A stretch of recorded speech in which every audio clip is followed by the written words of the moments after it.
त्याच्यासाठी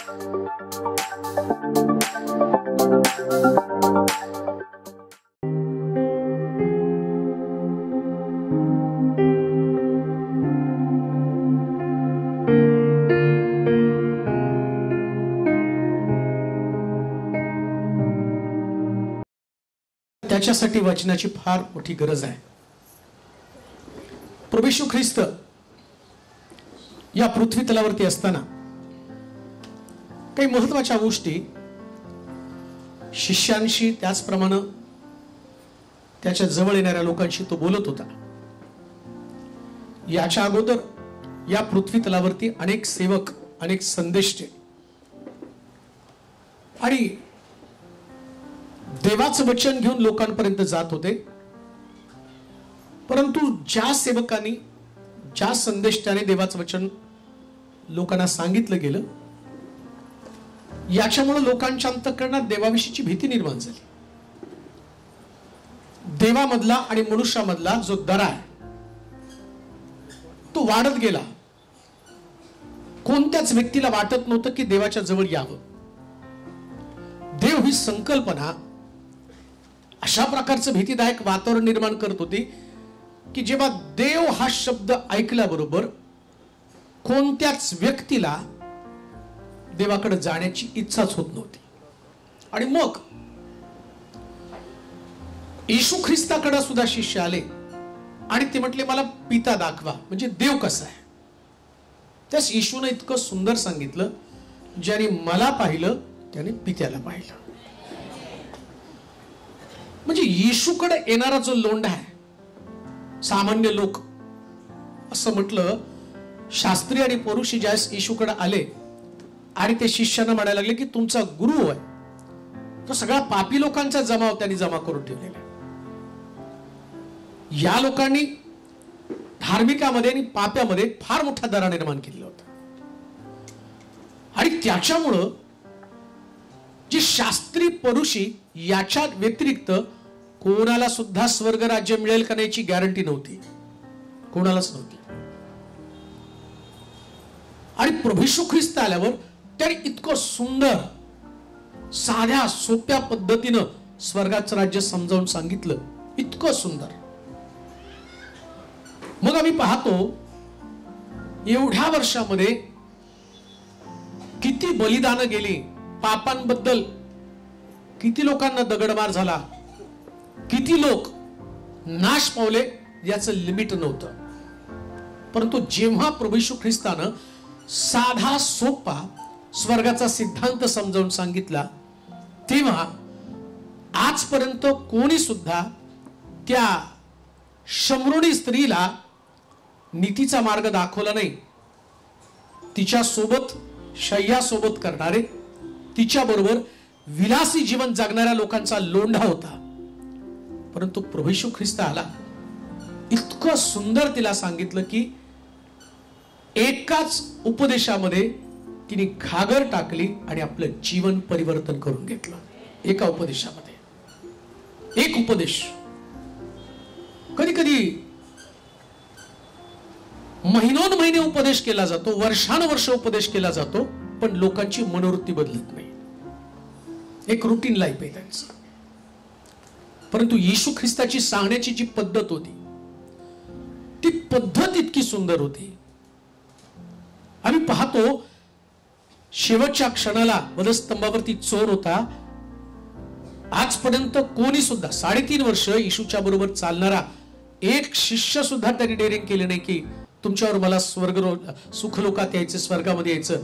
परंतु येशूचा उपदेश साध्या चोराला समजला आणि तो चोर येशूला म्हणतो, राजादी करण्याशाल तर माझी आठवण करा. लक्षात घ्या, उपदेश समजणं फार गरजेचं आहे. जेव्हा तुम्हाला उपदेश समजतो, संदेश समजतो, तेव्हा तुम्ही देवाच्या जवळ पोहोचता. पुन्हा मी तुम्हाला सांगतो, देवाच्या जवळ पोहोचणं फार गरजेचं आहे. प्रॉब्लेम काय माहिती का, लोकांना देवच कळालेला नाही. देव म्हणजे नेमकं काय, अपेक्षा काय त्याची आमच्याकडनं. आणि मग ज्या पद्धतीनं आमचं आत्मिक जीवन आहे, ते आत्मिक जीवन एक मर्यादित स्वरूपामध्ये आम्ही जगत होतो. लिमिट आहे, काही माहित नाही आम्हाला. आम्ही आलो कशाला, आमचं तारण झालं कशाला.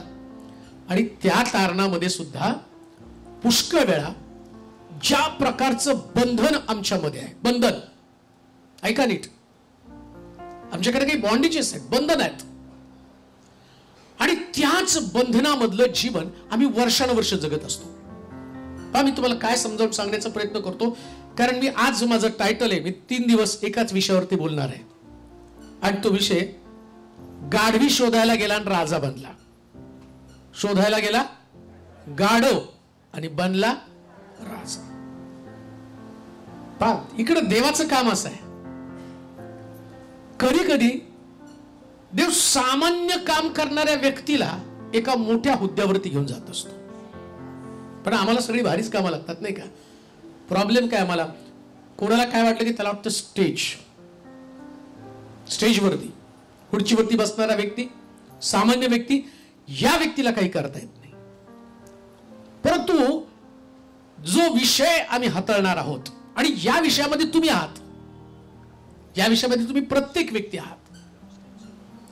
मुळामध्ये आमचं जीवन तारणाच्या भोवतीच फिरत आहे. फक्त तारण, बर का, तारण. बाप्तिस्मा झाला, चर्चमध्ये गेलो, भक्तीमध्ये सहभागी होत आहे, इथपर्यंतच आम्ही आमचं जीवन घेऊन फिरत आहोत. त्याच्या पलीकडच्या जीवनाचा विचार कोणी करत पण नाही आणि कोणी करायला शिकवत पण नाही. त्याच्या पलीकडचं जीवन काहीतरी आहे. शास्त्रामध्ये असं लिहिलं, असं प्रभू येशू ख्रिस्त म्हणतो, तुम्ही तर निवडलेले वंश, राजकीय म्हणजे तुमची वरची लेवल आहे, त्याच्यापेक्षा वेगळं काहीतरी आहे. दाविदाच्या बाबतीमध्ये मेंढरं चारणाऱ्याचं काम सोडून तो म्हणतो, तुला मेंढरं नाही चारायची, राजगादी तुझी वाट पाहत आहे. आणि कित्येक लोकांना नेमका हा सिद्धांत माहित नाही. हे तत्व आहे, एक प्रिन्सिपल आहे. परंतु कधी कदा शोधण्यासाठी बाहेर पडणं ही आमची वृत्ती नसते. आमचा प्रॉब्लेम काय माहिती का, आम्ही शोधायला बाहेर पडत नाही, शोधत नाही. तुमच्या मुंबईची पद्धत काय माहित नाही या भागामध्ये, पण आमच्या सोलापूरची पद्धत सांगतो तुम्हाला. मी सोलापूरमध्ये पहिलं पाऊल टाकल्याबरोबर एका घरात प्रार्थनेला गेलो. त्यांनी बायबल आणलं, उघडलं आणि माझ्यासमोर ठेवले. म्हटले, सांगा काय वचन आलं मला. म्हणजे मी सांगितल्यावर मग त्यांना कळणार हे वचन आहे, ते वचन आहे. आम्ही बायबल उघडून शोधणार नाही. बरं, आम्हा लोकांना काय माहिती का, फक्त एकच माहिती आहे, तुमचं नाही, मुंबईच्या नाही, बरं सोलापूरच्या लोकांचं तुम्हाला सगळं माहिती असं. हा, कुणाला भूत लागलं की त्याच्या डोक्यात बायबल मारायचं आणि निघ म्हणायचं, आहे की नाही, एवढंच आम्हाला माहिती आहे. आणि त्याच्या पलीकडे जाऊन रात्री जर स्वप्नामध्ये भूताने त्रास दिला तर उशाला बायबल घेऊन झोपायचं. आत नाही गेलं तरी चालेल, डोक्यात नाही घुसलं तरी चालेल, पण डोक्याच्या खाली मात्र पाहिजे, नाही का. एवढंच आम्हाला माहिती, एवढं आमचं आत्मिक जीवन आहे. परंतु आता जी गोष्ट आम्ही पाहणार आहोत, पहिले शमूएल त्याचा 9वा अध्याय आणि 3 ते 7 वचनापर्यंत पाहणार आहोत. त्याची सिरीज असेल, गाढवी शोधायला गेला आणि राजा बनला. त्याच्या पायऱ्या आहेत, गाढवी शोधायला गेला आणि राजा बनला. पहिले शमूएल 9वा अध्याय 3 ते 7 वचन. शमूएलाचं पहिलं पुस्तक 9वा अध्याय 3 ते 7 वचन.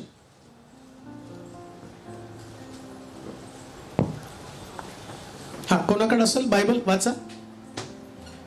3 ते 7.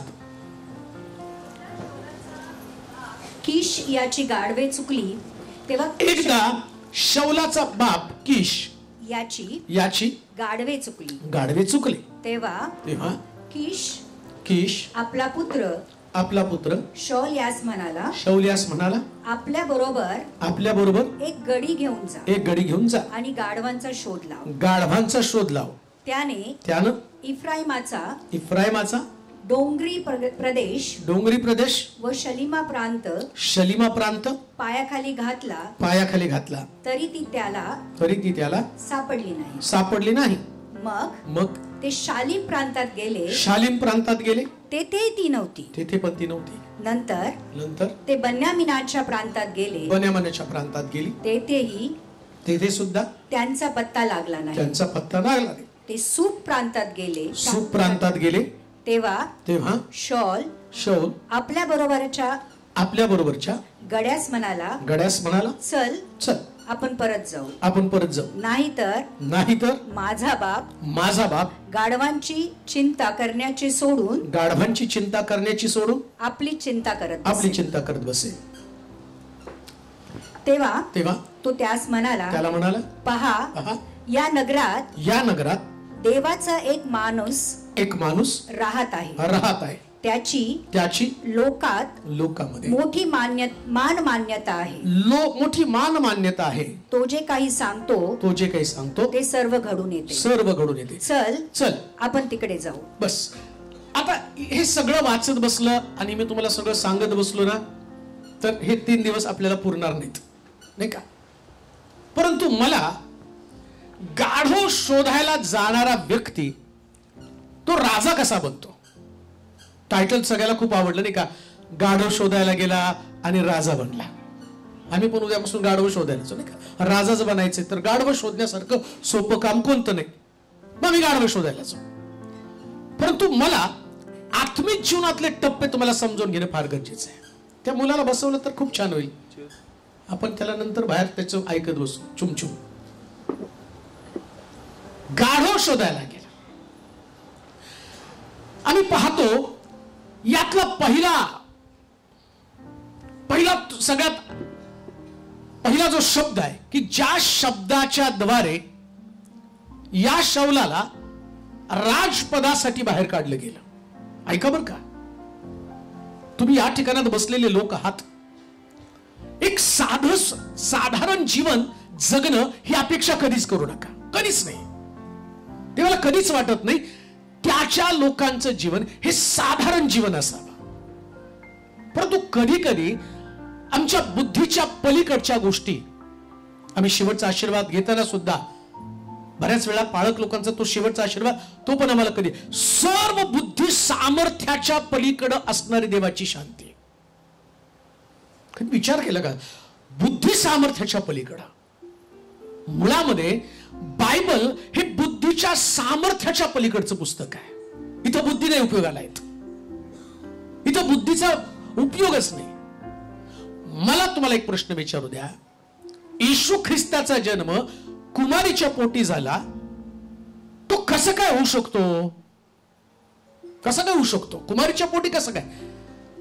जर एखादी व्यक्ती किंवा एखादं मूल जन्माला यायला पाहिजे तर स्त्री आणि पुरुष जे आम्हाला जीवशास्त्रामध्ये शिकवलेलं आहे त्याच्यामध्ये स्त्री पुरुषानं एकत्र येऊन आणि त्यांनी एकत्र येऊन जे फळ जन्माला येतं आणि त्याच्याद्वारे संयोगाच्या द्वारे लेकरू जन्माला येतो. हा बायबलचा जीवशास्त्राचा सिद्धांत आहे. पण इथं असं म्हटलं पहा कुमारी गर्भवती होऊन पुत्र प्रसवेल त्यास इमॅन्युएल म्हणजे आमच्या बरोबर देव. आणि आता बघा बुद्धी सामर्थ्याच्या पलीकडच्या गोष्टी, त्या गोष्टी मी तुम्हाला सांगत आहे जिथं तुमची बुद्धी काम करणार नाही. पण अनेक लोकांच्या डोक्यामध्ये हा प्रश्न येणार आहे आणि येतो लोकांच्या डोक्यात प्रश्न. कोणता प्रश्न? सिद्ध करून दाखवा येशू ख्रिस्त कशा पद्धतीनं कुमारीच्या पोटी जन्म घेऊ शकतो. कसं काय पॉसिबल आहे? कसं काय शक्य आहे? मग येशूच्या जन्मासंबंधानं कोणीच विश्वास ठेवू शकत नाही. मरिया, तिला योसेपानं जाणलं नाही. योसेफ घाबरला. मरिया ज्या गरोदर होती त्यास योसेपाला प्रश्न पडला, अरे हिच्याशी मी संबंध केला नाही आणि ती कसं काय गर्भधारण कसं काय केलेलं आहे? मग त्यांनी सोडण्याचा विचार केला. बरं आता एवढे वर्ष निघून गेले सगळे बरं का. लोकांना विचार करत करत बुद्धी, देव तो देव आहे. देवाला एक दिवस 1000 वर्षासारखा आहे आणि 1000 वर्ष आम्ही सगळे डोकं खाजत बसलो. कसं काय झालं, शक्य नाही. सगळी तुमची बुद्धी काम करायची थांबली आणि अचानक एक नवीन मेडिकल सायन्स मधली उत्क्रांती आली आणि त्या उत्क्रांतीमध्ये काय सांगितलं की एखाद्या स्त्रीला तिचं गर्भाशय जर भाड्यानं घेतलं आणि त्या गर्भाशयामध्ये जर पुरुषांचं वीर्य टाकलं तर ती गरोदर राहू शकते. मग तिला लग्न करण्याची गरज नाही, तिचा संबंध त्या पुरुषाशी नाहीये. आता विचार करा, हे सिद्धांत जीवशास्त्रामध्ये आता आला आणि ते देवानं 1000 वर्ष अगोदर बायबलमध्ये लिहून ठेवलं. कुमारीच्या पोटी येशूचा जन्म होईल. इथं तुमची बुद्धी काम करणार नाही, पण जेव्हा तुमची बुद्धी काम करेल तेव्हा शास्त्रातले अनेक गुज आणि रहस्य उलगडले जातील. गुज आणि रहस्य. बरं, आता हे करत असताना मला त्याच्यात पण जायचं नाही बरं का. आता मी तुम्हाला ते सांगत बसलो तर मग सगळं आपला मूळ जो हेतू आहे तो बाजूला सांगेल. मला किशाची हरवलेली गाढवी शोधण्यासाठी शौलाला पाठवलं, याच्या संबंधानं तुम्हाला सांगायचं. पहिला एकच मुद्दा आज झाला तर आपण शिकू. पहिला एक मुद्दा, तो शोधण्यासाठी गेला. ऐका, शास्त्र हे शोधाचं पुस्तक आहे. ऐका, येशू ख्रिस्ताचा जन्म ज्या झाला आणि ज्ञानी लोक राजवाड्यामध्ये तारा पाहून येशूला शोधण्यासाठी गेले. खगोलशास्त्रज्ञ, मागे लोक त्यांना म्हटलं ते खगोलशास्त्रज्ञ होते, ताऱ्यांचा अभ्यास केला. आजपर्यंत एवढे तारे पाहिले, पण हा तारा वेगळा आहे. आणि या ताऱ्याला त्यांनी जेव्हापासून पाहिलं ते म्हटले कोणीतरी एक महापुरुष जन्माला आलेला आहे आणि त्याचा शोध आम्हाला घ्यायला पाहिजे. बघा बरं का. आणि हे लोक 2 वर्ष त्या ताऱ्याचा शोध घेतला. 2 वर्ष. आणि बघा, हे निघाले तेव्हा जिथं तो तारा थांबला त्या गावात ते पोचले आणि म्हटले याच गावात त्याचा जन्म झाला. शोधलं त्याने. मग त्यांना असं वाटलं एवढा तारा जर आकाशामध्ये दिसतोय याचा अर्थ कोणीतरी राजाचा मुलगा जन्माला आला असेल. मग राजवाड्यामध्ये गेले. राजाला विचारलं कोणी तुझ्या घरामध्ये राजपुत्र जन्माला आला का? तर म्हटलं नाही. राजानं काय केलं, ही गोष्ट जर ज्ञानी लोक सांगतात तर त्यानं सगळे बायबलचे अभ्यासक बोलवले आणि म्हटलं शास्त्रात असं काय लिहिलंय का, या कालखंडामध्ये कोणी जन्माला यायला पाहिजे. आणि राजा एवढा हुशार होता, त्या राजानं काय केलं, त्या तारा दिसलेली वेळ त्यांनी म्हटलं कोणत्या वेळेला तारा दिसला. राजा सुद्धा अभ्यासक हो, राजा सुद्धा अभ्यासक आहे. आणि राजाचा अभ्यास असणं किती गरजेचं आहे. तो राजा सुद्धा अभ्यासक होता. त्यांनी सगळे असणारे बायबलचे पंडित बोलवले. बायबलच्या पंडितानं शोधून काढलं आणि ते म्हटले मसीहाचा जन्म व्हायचा होता आणि तो जन्म बहुतेक झालेला असावा. त्यांनी वेळ विचारली. मग त्यांनी पाहिलं की 2 वर्षाच्या आतील बालक, म्हणजे तारा 2 वर्षापूर्वी दिसला होता आणि 2 वर्षाच्या आतील बालक मारून टाकली. शोध. येशूच्या जन्माच्या वेळेस पण शोध घेतला. जेव्हा शोध घेता, ऐका, गाढवी शोधायला गेला, राजा बनला. जेव्हा तुमच्या जीवनामध्ये शोधाला सुरुवात होती ना, तीच तुमच्या जीवनाची कलाटणी आहे. शोध राजा बनवण्यासाठी घेऊन जात असते हो तुम्हाला. दरिद्री जीवन जगायचं, साधारण जीवन जगायचं, लेचपेचं जीवन जगायचं का हातपाय खुडत जीवन जगायचं, हे तुमच्या हातामध्ये. मी तुम्हाला असं म्हणेल, लेचपेचाने रडत खुडत जीवन जगू नका. जगायचं असेल तर राजासारखं जगा. आणि राजासारखं जगायचं तर राजाचा शोध घ्यायला पाहिजे. कोणापरचा पण शोध घेऊन नाही चालणार. राजाचा शोध घ्या. ज्ञानी लोकांनी राजाचा शोध घेतला. येशू हा राजा आहे. आणि तिथून पुढे ज्ञानी लोकांनी, ऐका, जेव्हा येशू हा राजा कुठं सापडला त्यांना, गव्हाणीमध्ये. आणि हेरोदाकडे ते गेले, तो त्याचा राजवाडा मोठा होता. पण येशू राजा भेटल्यावर हेरोद राजाकडे ते गेले नाही, कारण त्यांना माहितीये हा राजा जो भेटला ना, हा कायमस्वरूपी राजा आहे. हेरोद मेला पण येशू युगानयुग राजा आहे. प्रियानो, युगानयुग राजा आहे. युगानयुग राजा असणाऱ्या राजाचा शोध घ्यायचा आहे तुम्हाला. या ठिकाणामध्ये आम्ही पाहतो किशाची हरवलेली गाढवी. किश हा शब्द आहे बरं का. आम्हाला क्रिश माहितीये पण किश नाही माहिती. आणि सारे त्याच्यासाठी उलते पालते. कुणासाठी? त्या क्रिश साठी. उगत थोबाडाला काहीतरी काळ लावायचं, काळा ड्रेस घालायचा, नाचत राहायचं इकडून तिकडं. मी त्या क्रिश विषयी सांगत नाही, पण मी तुम्हाला किश विषयी सांगतो. आणि हा किश तुमच्या जीवनामध्ये क्रांती घडवणार आहे. क्रांती घडवणार. लक्षात घ्या, आत्मिक जीवन, जेव्हा आत्मिक जीवनाचा विचार तुम्ही करता तेव्हा हे आत्मिक जीवन हे सुपर नॅचरल असतं. नॅचरल मध्ये आणि सुपर नॅचरल मध्ये फरक आहे. नॅचरल जीवनामध्ये काय माहिती का, जन्माला आला, मुलगा आला, पेढे वाटा. मुलगी आली, जिलेबी वाटा. मुलगा आला तर काय, खानदानाचा दिवा. पडलाय गटारीत पिऊन नाही का, नंतर किती दिवसात खानदानाचा देवा गटारीत पडून विजला. हो, मुलगी आली की नंतर नाही नाही परक्याचं धन. साधारण जीवन, साधारण जीवन. पण सुपर नॅचरल जीवन जे आहे ना, हे सुपर नॅचरल जीवन नॅचरल जीवनापेक्षा फार वेगळं आहे, ज्याला सुपर नॅचरल कळतं. आणि शास्त्रामध्ये असं म्हटलं, हे सुपर नॅचरल जीवन काय, तो स्त्री आणि पुरुष हा भेदच नाहीये, हे सुपर नॅचरल आहे. का सुपर नॅचरल माहिती का? जेव्हा सुपर नॅचरल काहीतरी देवाला करायचं असतं ना, संदेश त्याला ज्ञान सांगण्यासाठी गाढवाला वाचा दिली, हे सुपर नॅचरल ज्ञान आहे. आमेन. संदेश त्याला ज्ञान सांगण्यासाठी गाढवाच्या तोंडामध्ये शब्द.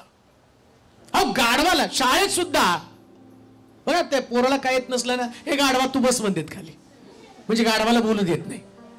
आणि प्रभू येशू ख्रिस्तानं या गाढवाला ज्ञानी असणारा जो संदेष्टा आहे, बलाम संदेष्टा, या बलाम संदेष्टाला या गाढवानं ज्ञान सांगितलं, हे सुपर नॅचरल. आणि आज तुमच्या समोर पण उभं आहे ना, हे गाढव आहे, हे सुपर नॅचरल आहे, हे देवानं दिलेलं ज्ञान आहे. आणि मला तुम्हाला सांगू द्या, इथं अनेक गाढव आहेत, या गाढवांना देव राजा बनवणार आहे, हे पण सुपर नॅचरल. आमेन. हे पण सुपर नॅचरल. आमेन. आणि म्हणून लक्ष तुमचं तुमच्याकडे पण ठेवायचं नाही. काय होतं माहिती का, आम्ही स्वतःलाच खूप सिंपती. बघा, तुम्ही नुसतं विचारलं नको मला कसं आहे, नुसतं विचार एक मिनिट, कसं काय आहे सिस्टर, सासू त्रास देती, नवरा त्रास देते, एवढं सिंपती. आणि तेवढं नाही भागलं तर शेजारी त्रास, डॉक्टर पण त्रास. काही लोक डॉक्टर खूप त्रास देतो डॉक्टर, मग सारखंच गेला तुम्ही, इथं दुखतं इथं दुखतं का, हा इथंच कुठेतरी किडनी कुठे आहे ती बाई इथं, अरे किडनी कुठे ते तर बघ ना, दे माझ्या किडनीला काय प्रॉब्लेम आहे का, अरे बापरे, डॉक्टरने बोलून डॉक्टर विषयी ऐका. आज सुपर नॅचरल गोष्टी मी पाहणार आहोत. याच्यामध्ये पहिला मुद्दा मी पाहणार आहोत. परत वाचा पहिला मुद्दा. एकदा शौलाचा बाप कीश याची गाढवे चुकली. बस पहिला मुद्दा. जेव्हा राजा बनण्यासाठी तुम्हाला बाहेर पडायचं तर तुम्हाला शोध घ्यावा लागतो, आणि शोध घेण्यासाठी पाठवतो कोण तुम्हाला? किश. हा किश आमच्या जीवनामध्ये जो आहे ना, त्याच्याशी आमचा संबंध असणं फार गरजेचं आहे. शौल कुणाचा मुलगा आहे? तो किशाचा मुलगा आहे. जोपर्यंत किशाचं आणि तुमचं नातं निर्माण होत नाही, तोपर्यंत राजपद तुमच्या वाटेला कधी येणार नाही, किंवा कॉलिंग, किंवा ज्याच्यासाठी प्रभूनं तुम्हाला नेमलं, नियुक्त केलं, ती जागा तुम्हाला कधी प्राप्त होणार नाही. कोण आहे शौल? शौल किशाचा मुलगा आहे, आणि त्याचा बाप कोण आहे? तर गाढवांचा मालक आहे. गाढवा त्याच्या मालकीचे, नॅचरल आहे तो. आता नॅचरल पासून सुपर नॅचरलच्या प्रवासाला सुरुवात करायची, तर त्याचा पहिला जो संबंध आहे, तो संबंध किशाच्या पोटी जन्म घ्यावा लागेल. जोपर्यंत किशाशी तुमचा संबंध येत नाही, तोपर्यंत राजपद किंवा तुमचा टर्निंग पॉइंट तुम्हाला कधी प्राप्त होणार नाही. आणि किश या शब्दाचा अर्थ आहे सामर्थ्य. सामर्थ्याशीच तुमचा संबंध असला पाहिजे. लक्षात घ्या, या जगामध्ये ज्या व्यक्तीच्या शरीरामध्ये ताकद आहे, ज्या व्यक्तीकडे बुद्धी आहे, ज्या व्यक्तीकडे चॅलेंज स्वीकारण्याची ताकद आहे, त्याच व्यक्तीला राजा केलं जातं. शौलाच्या जागी दाविदाला राजा का केला? वास्तविक पाहता शौल देवाची निवड आहे. इस्रायल लोकांनी राजा मागितल्यानंतर शमूएलाला देव सांगतो की पहा, लोक राजा मागत आहेत, जा आणि तू शौलावरती अभिषेक कर. इस्रायल मधला सगळ्यात उंचा पुरा राजबंडा व्यक्ती कोण असेल तर शौल आहे, आणि तो म्हटला यालाच तो अभिषेक केला पाहिजे. आता शौलाला अभिषेक केला, त्याच्यानंतर शौल जिवंत असताना तो म्हणतो दाविदाला अभिषेक कर. का अभिषेक कर दाविदाला शौल जिवंत असताना? काय कारण आहे? ऐका बरं का, हे तुमच्यासाठी फार महत्वाचं आहे. तुमच्यामध्ये जर पावर असेल तर देवाचं लक्ष तुमच्याकडे जाणार आहे. पावर, सामर्थ्य. किश या शब्दाचा अर्थ सामर्थ्य आहे. जर तुमच्याकडे पावरच नाही, शौल राजा झाला पण गल्ल्या त्याला पाहून घाबरला, त्याची पावर गेली. ऐका, पावर गेली त्याची. त्यानं पावर, त्याची पावर, आणि त्याला असं वाटलं गल्ल्याथामध्ये जास्त पावर आहे. तुमचं राजपद जाण्याचं कारण काय माहिती का? तुम्हाला तुमच्या पदावरून हाकलून लावण्याचं कारण काय? जेव्हा तुम्ही सामर्थ्यहीन बनता तेव्हा तुमच्यातलं कॉलिंग, तुमच्यातलं पाचारण, तुमच्यातला अभिषेक, तुमच्यामधलं देवाचं विशेष प्रकारचं वरदान हे तुमच्यातनं निघून जाणार आहे. कोणी सुद्धा त्या अवस्थेमध्ये राहता कामा नये. आपल्या सामर्थ्याला जपलं पाहिजे. शमशनाच्या जन्माच्या वेळेस या शमशना संबंधानं त्याच्या आईनं, त्याच्या बापानं प्रश्न केला. देवाच्या दूतांनी त्याला सांगितलं, मानवाच्या पत्नीला सांगितलं, तुझ्या पोटी मुलगा येणार आहे आणि तो अभिषेकानं परिपूर्ण असेल. एक गोष्ट लक्षात ठेव, त्याच्या डोक्याला कधी वस्त्र लावू नकोस. वस्त्र लावलं की त्याची पावर निघून जाणार आहे. दलिलीच्या हाती सापडला, दलिलीने त्याच्या बटा काढल्या. बटा काढल्यावरती एवढा ताकदवान शमशोन जात्यावरती बसून दळण कांडण करत बसला. आज आमची सुद्धा अवस्था हीच आहे. पावर गेल्यावर फक्त आम्ही चर्च, एक चर्च, रविवारी चर्च, चर्चला आलो गेलो, याच्या पलीकडचं आमची पावर, आमची काहीच पावर नाही. आणि घरी गेल्यानंतर आमचं एक साधारण जीवन, तेच कुरकुरीचं जीवन, तेच आजारपणाचं जीवन, तेच एकमेकाशी वाद करण्याचं जीवन, एक साधारण जीवन. लक्षात घ्या, ज्या देवानं तुम्हाला जगापासून वेगळं केलं, काय हेतू होता का त्याचा? किती लोक आहेत आमच्या देशामध्ये? जवळजवळ 160 कोटीच्या आसपास लोक आहेत. आणि एवढ्या सगळ्या लोकांना देवाने सोडलं. तुम्हाला या मुंबईमध्ये जर आज विचार केला तर कितीतरी लोक आहेत. या सगळ्या लोकांना सोडलं आणि आज रात्री देव तुम्हाला खास विशेष प्रकारे बोलवतो. काय देवाचा हेतू आहे? असं शास्त्रात लिहिलं, पित्यानं आकर्षित केल्यापासून कोणी पुत्राकडे येऊ शकत नाही. तुम्हाला काय वाटतं? तुम्हाला यायचं म्हणून तुम्ही आलाय असं समजू नका. तुम्हाला देवानं बोलवलं म्हणून तुम्ही आलेला आहात. तुम्हाला देवानं परत देवाने बोलवलं म्हणजे तो काय आमच्यासारखा नाही. या ना, आम्ही म्हणतो ना कधी, या ना घरी गप्पा मारू. आपल्याकडे पद्धत आहे नाही का, टाइमपास नसला का उगा कॉल करायचं म्हणजे, या ना जरा गप्पा मारू आपण. देव तुम्हाला गप्पा मारायला बोलवत नाही. जेव्हा देव बोलवतो तो विशेष अभिषेकासाठी बोलवत असतो. तुम्हाला तुमची काय योग्यता आहे ते तुम्हाला दाखवत असतो. तुम्ही कोण आहात, तुम्ही कोण आहात. आणि लक्षात घ्या, जेव्हा तुम्ही कोण आहात तुम्हाला कळतं. मला माहित नव्हतं मी कोण आहे. मी कोण होतो चर्चमध्ये? ढोलक, बोंगो, कोंगो, ह्याच्या पलीकडे काय नाही.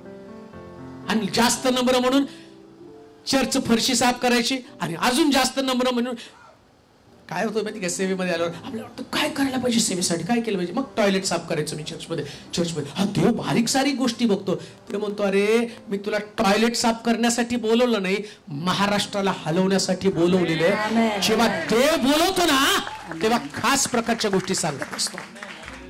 पावर कळली पाहिजे, सामर्थ्य. म्हणजे लक्षात घ्या, जेव्हा तुमचा जन्म होतो ना तेव्हा तुमचं पहिलं मिशन असलं पाहिजे, माझा संबंध कशाशी म्हणजे सामर्थ्याशी आला पाहिजे. काय पावर आहे, कशामध्ये पावर आहे, पावर शोधा, सामर्थ्य शोधा.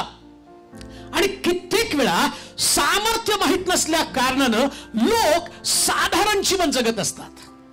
शमशोनाला ज्यावेळेस कळलं त्याची पावर, असं म्हटलं, या शमशोनानं पोलीस स्टँडशी लढायला गाढवाचं जाबाड घेतलं.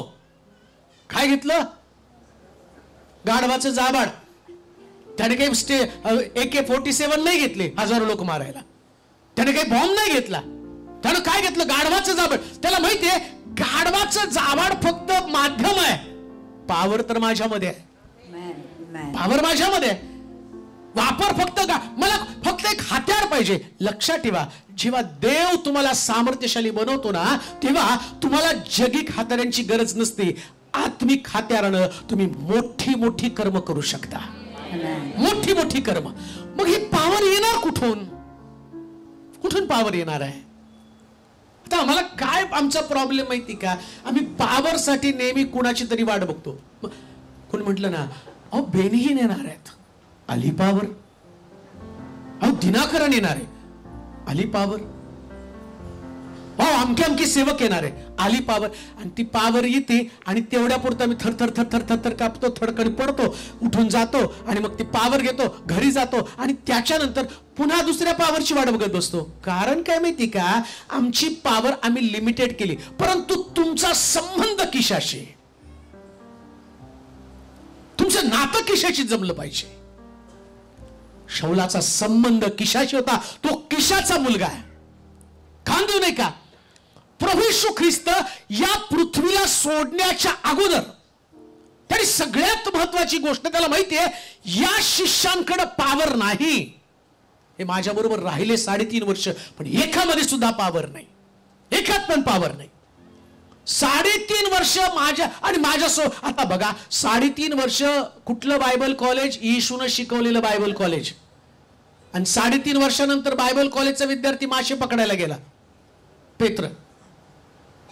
3.5 वर्षाचं ट्रेनिंग केलेला पेत्र येशूला पकडल्या शिव्या द्यायला लागला. हो, कसलं ट्रेनिंग झालं सांगा बरेच. आमच्याकडे तरी बायबल ट्रेनिंगचे पोरं थोडे दिवस तरी प्रार्थनेत राहतात, पण हा पेत्र येशूनं शिकवलेलं आणि शिव्या कुणाला दिल्या माहिती का? येशूलाच. ज्याने शिकवलं त्याला शिव्या. आता पण तसेच आहेत बरं का विद्यार्थी. पाळकाकडनं एवढ्या ऐकतील, शिव्या पाळकालाच देतील नाही का? आमचा पाळक असाच आहे, आमच्या पाळकाला डोकंच नाही. हा सगळं डोकं देवाने तुम्हालाच दिलंय. त्याला माणसं ओळखायला येत नाही. माणसं ओळखायला येत नाही म्हणजे माझ्या पुढं करत नाही. त्याला माणसंच ओळखायला येत नाही. सांगण्याचं तात्पर्य, जेव्हा पावर नसेल तर तुम्ही असंबंध बडबड कराल. ऐका, तुमचं लक्ष ज्या पावरकडे मी आज रात्री लावणार आहे. पावर नसेल, पेत्रानं शिव्या दिल्या, पेत्रानं तलवार चालवली, त्यानं त्याच्याकडे पावर नसल्या कारणाने झालेला आहे. आता येशूला माहितीये, यांना मला पॉवरफुल, यांचा संबंध किशाशी जोडून द्यायचा आहे. यांचा संबंध मला किशाशी जोडून द्या. आज रात्री तुमचा संबंध मला किशाशी जोडून द्यायचा आहे. किश. आता किशाशी संबंध. एक वचन वाचा म्हणजे तुम्हाला समजेल. प्रेषितांचं कृत्य 1 अध्याय 6 ते 8 वचन. प्रेषित 1 अध्याय 6 ते 8 वचन. प्रेषितांचं कृत्य 1 अध्याय 6 ते 8 वचन. मग ते एकत्र असताना त्यांनी त्याला विचारलं, प्रभूजी, याच काळात आपण इस्रायलचे राज्य पुन्हा स्थापित करणार का? तो त्यांना म्हणाला, जे काळ समय पित्याने स्वतःच्या अधिकारात ठेवले ते जाणणे तुमच्याकडे नाही. परंतु पवित्र आत्मा तुम्हावर येईल, तेव्हा तुम्हाला सामर्थ्य प्राप्त होईल. इथं राज्या संबंधानं बोललेलं आहे. आणि आज रात्री मी राज्या संबंधानं आणि राजा संबंधानं बोलत आहे. मी राजाच्या गोष्टी बोलत आहे. आणि तुमचं पण लक्ष, तुम्हाला राज्य प्रस्थापित करायचंय. कोणाचं? आणि लक्षात घ्या, प्रभू येशू ख्रिस्तानं शिष्यांना शिकवलेली प्रार्थना म्हणा बरं. हे आमच्या तुझं राज्य म्हणजे तो काय म्हणतो? तुम्हाला राज्य प्रस्थापित करायचंय. तुम्हाला देवाचं राज्य तुमच्यामध्ये आणायचंय. मग देवाचं राज्य कसं आणणार आहे तुम्ही? आता देवाचं राज्य आणायचंय. राज्य आणण्यासाठी पॉवरफुल लोकांची गरज आहे. आमच्या देश, आता भारत आणि चीनचं, आमच्याकडं नेहरू ज्यावेळेस होते ना पंतप्रधान, नेहरू बिचारा साधा माणूस होता. त्याने काय केलं माहिती का? हिंदी चीनी भाई भाई म्हणून त्यांच्या गळ्यात गळा घातला आणि तिकडे चीननी सगळा प्रदेश काबीज केला. का? तुम्ही लाख त्यांना भाऊ मांडला, पण त्यांनी तर तुम्हाला भाऊ मांडलं पाहिजे ना. त्यांनी तर तुम्हाला शत्रू मांडलं आणि आमचा सगळा देश हातातून निघून गेला. पुष्कळचा भाग चीननी लुटून टाकला. चीननी काय केलं माहिती का? स्वातंत्र्य मिळाल्यापासून आपला देश मजबूत करण्यासाठी त्यांना माहिती, सामर्थ्यशाली लोकांची गरज आहे, पॉवरफुल लोकांची गरज आहे. तुम्ही बघा, जगामध्ये चीनी तंत्रज्ञान, सगळ्या तुमच्या अगदी नाताळाच्या वस्तू सुद्धा चीनी त्यांनी काबीज केली. तज्ञ लोक ठेवले, सामर्थ्य मिळवलं, बलाढ्य राष्ट्र बनलं. आता देवाचं राज्य प्रार्थना करून तर येणार नाही. आम्ही फक्त प्रार्थना करतो, हे आमच्या स्वर्गातील बापा, तुझं नाम पवित्र मानलं जाऊ, तुझं राज्य. आता कसं काय येणार देवाचं राज्य? देवाचं राज्य तुम्हाला आणायचंय. कसं काय देवाचं राज्य आणणार आहे? मग येशू ख्रिस्ताला शिष्य प्रश्न करतात स्वर्गारोहण होण्याच्या अगोदर, देवाचं राज्य येणार, देवाचं राज्य येणार आहे, हे कसं काय? तुम्ही देवाचं राज्य आणणार आहे का? त्यास येशू काय म्हणतो माहिती का? काल आणि समय देवानं माझ्याकडे राखून ठेवला नाही. मग कोणाकडे ठेवला राखून? आता बघा बरं का, त्याच्यानंतर तो काय म्हटला? पवित्र आत्मा तुमच्यावर येईल. काय वाचावर ते वचन? परंतु पवित्र आत्मा तुम्हावर येईल तेव्हा तुम्हाला सामर्थ्य प्राप्त होईल. तुम्ही शिष्य राज्याविषयी बोलतात आणि येशू सामर्थ्याविषयी बोलतो. शिष्य राज्याविषयी बोलतात, येशू सामर्थ्याविषयी बोलतो. खान देऊ नये का? देवाचं राज्य जर आणायचं असेल तर सामर्थ्य येणं फार गरजेचं आहे. सामर्थ्य येणं फार गरजेचं आहे. आणि सामर्थ्य जर यायचं असेल तर सामर्थ्यासाठी येशू म्हणतो पवित्र आत्म्याची गरज आहे. पवित्र आत्मा नाही तर तुमच्याकडे सामर्थ्य नाही. आणि आज प्रॉब्लेम काय? मंडळीकडे पैसा आहे, मंडळीकडे टॅलेंटेड लोक आहेत, मंडळीकडे सगळं आहे, पण मंडळीकडे पवित्र आत्म्याचं सामर्थ्य नाहीये. पवित्र आत्म्याचं सामर्थ्य नाही. आणि त्याच्यामुळं देवाचं राज्य आज येताना आम्हाला दिसत नाही. देवाचं राज्य आमच्या हातातून निसटून चाललेलं आहे. ज्या दिवशी देवाच्या राज्याची संकल्पना कळली, पवित्र आत्मा काय कळला, मारीवरती 120 लोकांना या पवित्र आत्म्याच्या अनुभवामध्ये ते भरले गेले. त्यानंतर देवाच्या राज्याला सुरुवात झाली. देवाचे प्रिय लोक, तुमचं आयुष्य असंच खर्च करू नका. तुम्हाला देवाचं राज्य वाढवायचंय. आणि आज रात्री देवाचं राज्य वाढवण्यासाठी पवित्र आत्मा त्याचं सामर्थ्य तुमच्यावरती प्रदान करू इच्छित आहे. त्याचा अभिषेक तुमच्यावरती टाकू इच्छित आहे. म्हणून जेव्हा किश शब्द आला, किशाचा संबंध सामर्थ्याशी आहे. देवाची प्रिय लोक, पवित्र आत्मा नुसतं तुम्हाला अन्य भाषा बोलण्यासाठी नाही. पवित्र आत्मा एक विशेष प्रकारचं सामर्थ्य आहे, एक पॉवर आहे. म्हणून सुरुवातीला तुम्हाला सांगितलं, ज्या पेत्रानं पवित्र आत्मा नसताना सामान्य लोकांसमोर नाकारलं, 3 लोकांसमोर नाकारलं, शिव्या दिल्या, तलवार चालवली, परंतु तोच पेत्र माडीवरती 120 लोक एकत्र जमलेले असताना भरून गेला. प्रार्थना करतो. आता जे वाचलं तेव्हा ज्या सामर्थ्याविषयी तू बोलून गेलेला आहे, ते सामर्थ्य तुझं राज्य आणण्यासाठी मला आवश्यक आहे. प्रभू, ते सामर्थ्य माझ्यामध्ये येऊ दे. रात्रंदिवस 10 दिवस पर्यंत रडत आहे, प्रार्थना करत आहे. नाकारलेल्या गोष्टी, येशूला मी नाकारलं, येशूला मी शिव्या दिल्या, तो म्हटला इतिहास जमा होऊन जाऊ दे. आता मी काय केलं हे विचार करणार नाही, आता मला काय करायचं त्याचा विचार मी करणार आहे. लक्षात ठेवा, सारं आयुष्य काय केलं याच्यामध्ये खर्च केलं, काय केलं, आज रात्री हा विचार डोक्यातनं काढून टाका. आज रात्री एक नवीन सुरुवात करा. मला काय करायचंय, आणि ज्या दिवशी काय करायचंय हा विचार तुम्ही करायला सुरुवात कराल, हा पेत्र 3 लोकांसमोर नाकारणारा पेत्र 3000 लोकांचं बाप्तिस्मा त्यानं केला. हे याला डायव्हर्शन म्हटलेले, याला एक मोठ्या पद्धतीनं आणि जीवनाला कलात्मकतेनं म्हटलेले. हे सामर्थ्य तुमच्यामध्ये आलं पाहिजे. आणि आता मंडळीला सामर्थ्याची गरज आहे, मंडळीला पॉवरची गरज आहे, मंडळी सामर्थ्यानं भरणं गरजेचे आहे. आणि तुम्हाला सांगू का, तो म्हणतो ना ते राज्य आणि काळ, येशूनं काही गोष्टी सांगितलेल्या आहेत. त्याच्यामध्ये असं म्हटलं, तो समय माझ्या हातामध्ये नाही. कोणता समय? तो म्हटला शेवटच्या दिवसामध्ये मी आपल्या आत्म्याचा वर्षाव मनुष्य मात्रावरती करेल, तुमच्या पुत्र तुमच्या कन्या संदेश देतील. म्हणजे तो कालखंड येशू म्हटला आत्ताच येणार नाही. पण मला तुम्हाला सांगू द्या, येशू त्यावेळेस बोलला, आता आला नाही, पण आता ते दिवस आहेत. या दिवसामध्ये पवित्र आत्म्याचं कार्य जगामध्ये होत असताना मी म्हणतो हा समय चेंबूरचा समय आहे. हा समय या 3 दिवसाचा समय, मंडळीमध्ये एक प्रकारची आत्मिक आग आणण्याचा समय. त्याच्यामध्ये तरुण लेकरं भरून जातील, त्याच्यामध्ये वृद्धांना दृष्टांत होतील, त्याच्यामध्ये अशा प्रकारची स्वप्न जगतील लोक की ते स्वतःसाठी जगणार नाही, ते जिवंत देवाच्या राज्याच्या वाढीसाठी जीवन जगतील. प्रियानो, एक गोष्ट ध्यानात ठेवा, परिवारामध्ये जन्म मिळून कब्रस्तानमध्ये जागा मिळवण्यापेक्षा देवाच्या राज्यासाठी वापरलं जाऊन मरून स्वर्ग राज्य मिळवणं हे केव्हाही चांगलं आहे. परिवारासाठी जगता आणि कब्रस्तान मिळवता, या कब्रस्तानला फक्त एक पाठी असणारे तुमचा जन्म समय आणि तुमचा मृत्यू समय. पण जेव्हा सामर्थ्यानं भरून उभं राहाल ना, तुमच्या कब्रस्तानमध्ये काठी नसणारे, स्वर्गामध्ये तुमच्यासाठी विशेष प्रकारची जागा असणार आहे. आणि त्या जागेसाठी आज रात्री आमचे विचार आम्हाला बदलणं गरजेचं आहे. साधारण जगू नका. किशाशी संबंध येऊ द्या, तो किश पवित्र आत्मा आहे. आणि आज रात्री हा पहिला प्रश्न आहे तुमच्या समोर, काय पवित्र आत्म्याशी तुमचा संबंध आहे? पवित्र आत्म्याशी संबंध आला का कधी? तो एक व्यक्ती आहे, पवित्र आत्मा एक व्यक्ती आहे. रोज सकाळी पवित्र आत्म्याला वाटतं तुम्ही त्याच्याशी बोलावं. मी एक पुस्तक वाचलं होतं बेनेनचं, गुड मॉर्निंग होली स्पिरिट. माहित नाही किती लोकांनी वाचलं, पण सेवेच्या सुरुवातीला, म्हणजे मी नुकतंच तारणामध्ये आल्यावर फार छान छान पुस्तकं मी वाचली. मला माहिती की सेवेमध्ये सेवा किंवा तारण हे काही दिवसापर्यंत गोड वाटतं, काही दिवसापर्यंत सगळं चांगलं असतं. हा, विश्वासणारे लोक असतात, नवीन नवीन तारण सगळे इतके गोड गोड पप्या घेतात एकमेकांच्या गळ्यात गळ्यात. हो brother, praise the Lord, praise the Lord. जसा विश्वासणारा जुना होतो, पाप्या तर जाते तर ढुसण्या चालू होतात नाही का. आणि मग त्याच्यानंतर तो विश्वासणाऱ्याला वाटतं चर्चच नको काहीच नको, ते म्हणतात चला मंडळीच बदलून टाकू. हे डायव्हर्शन आहे.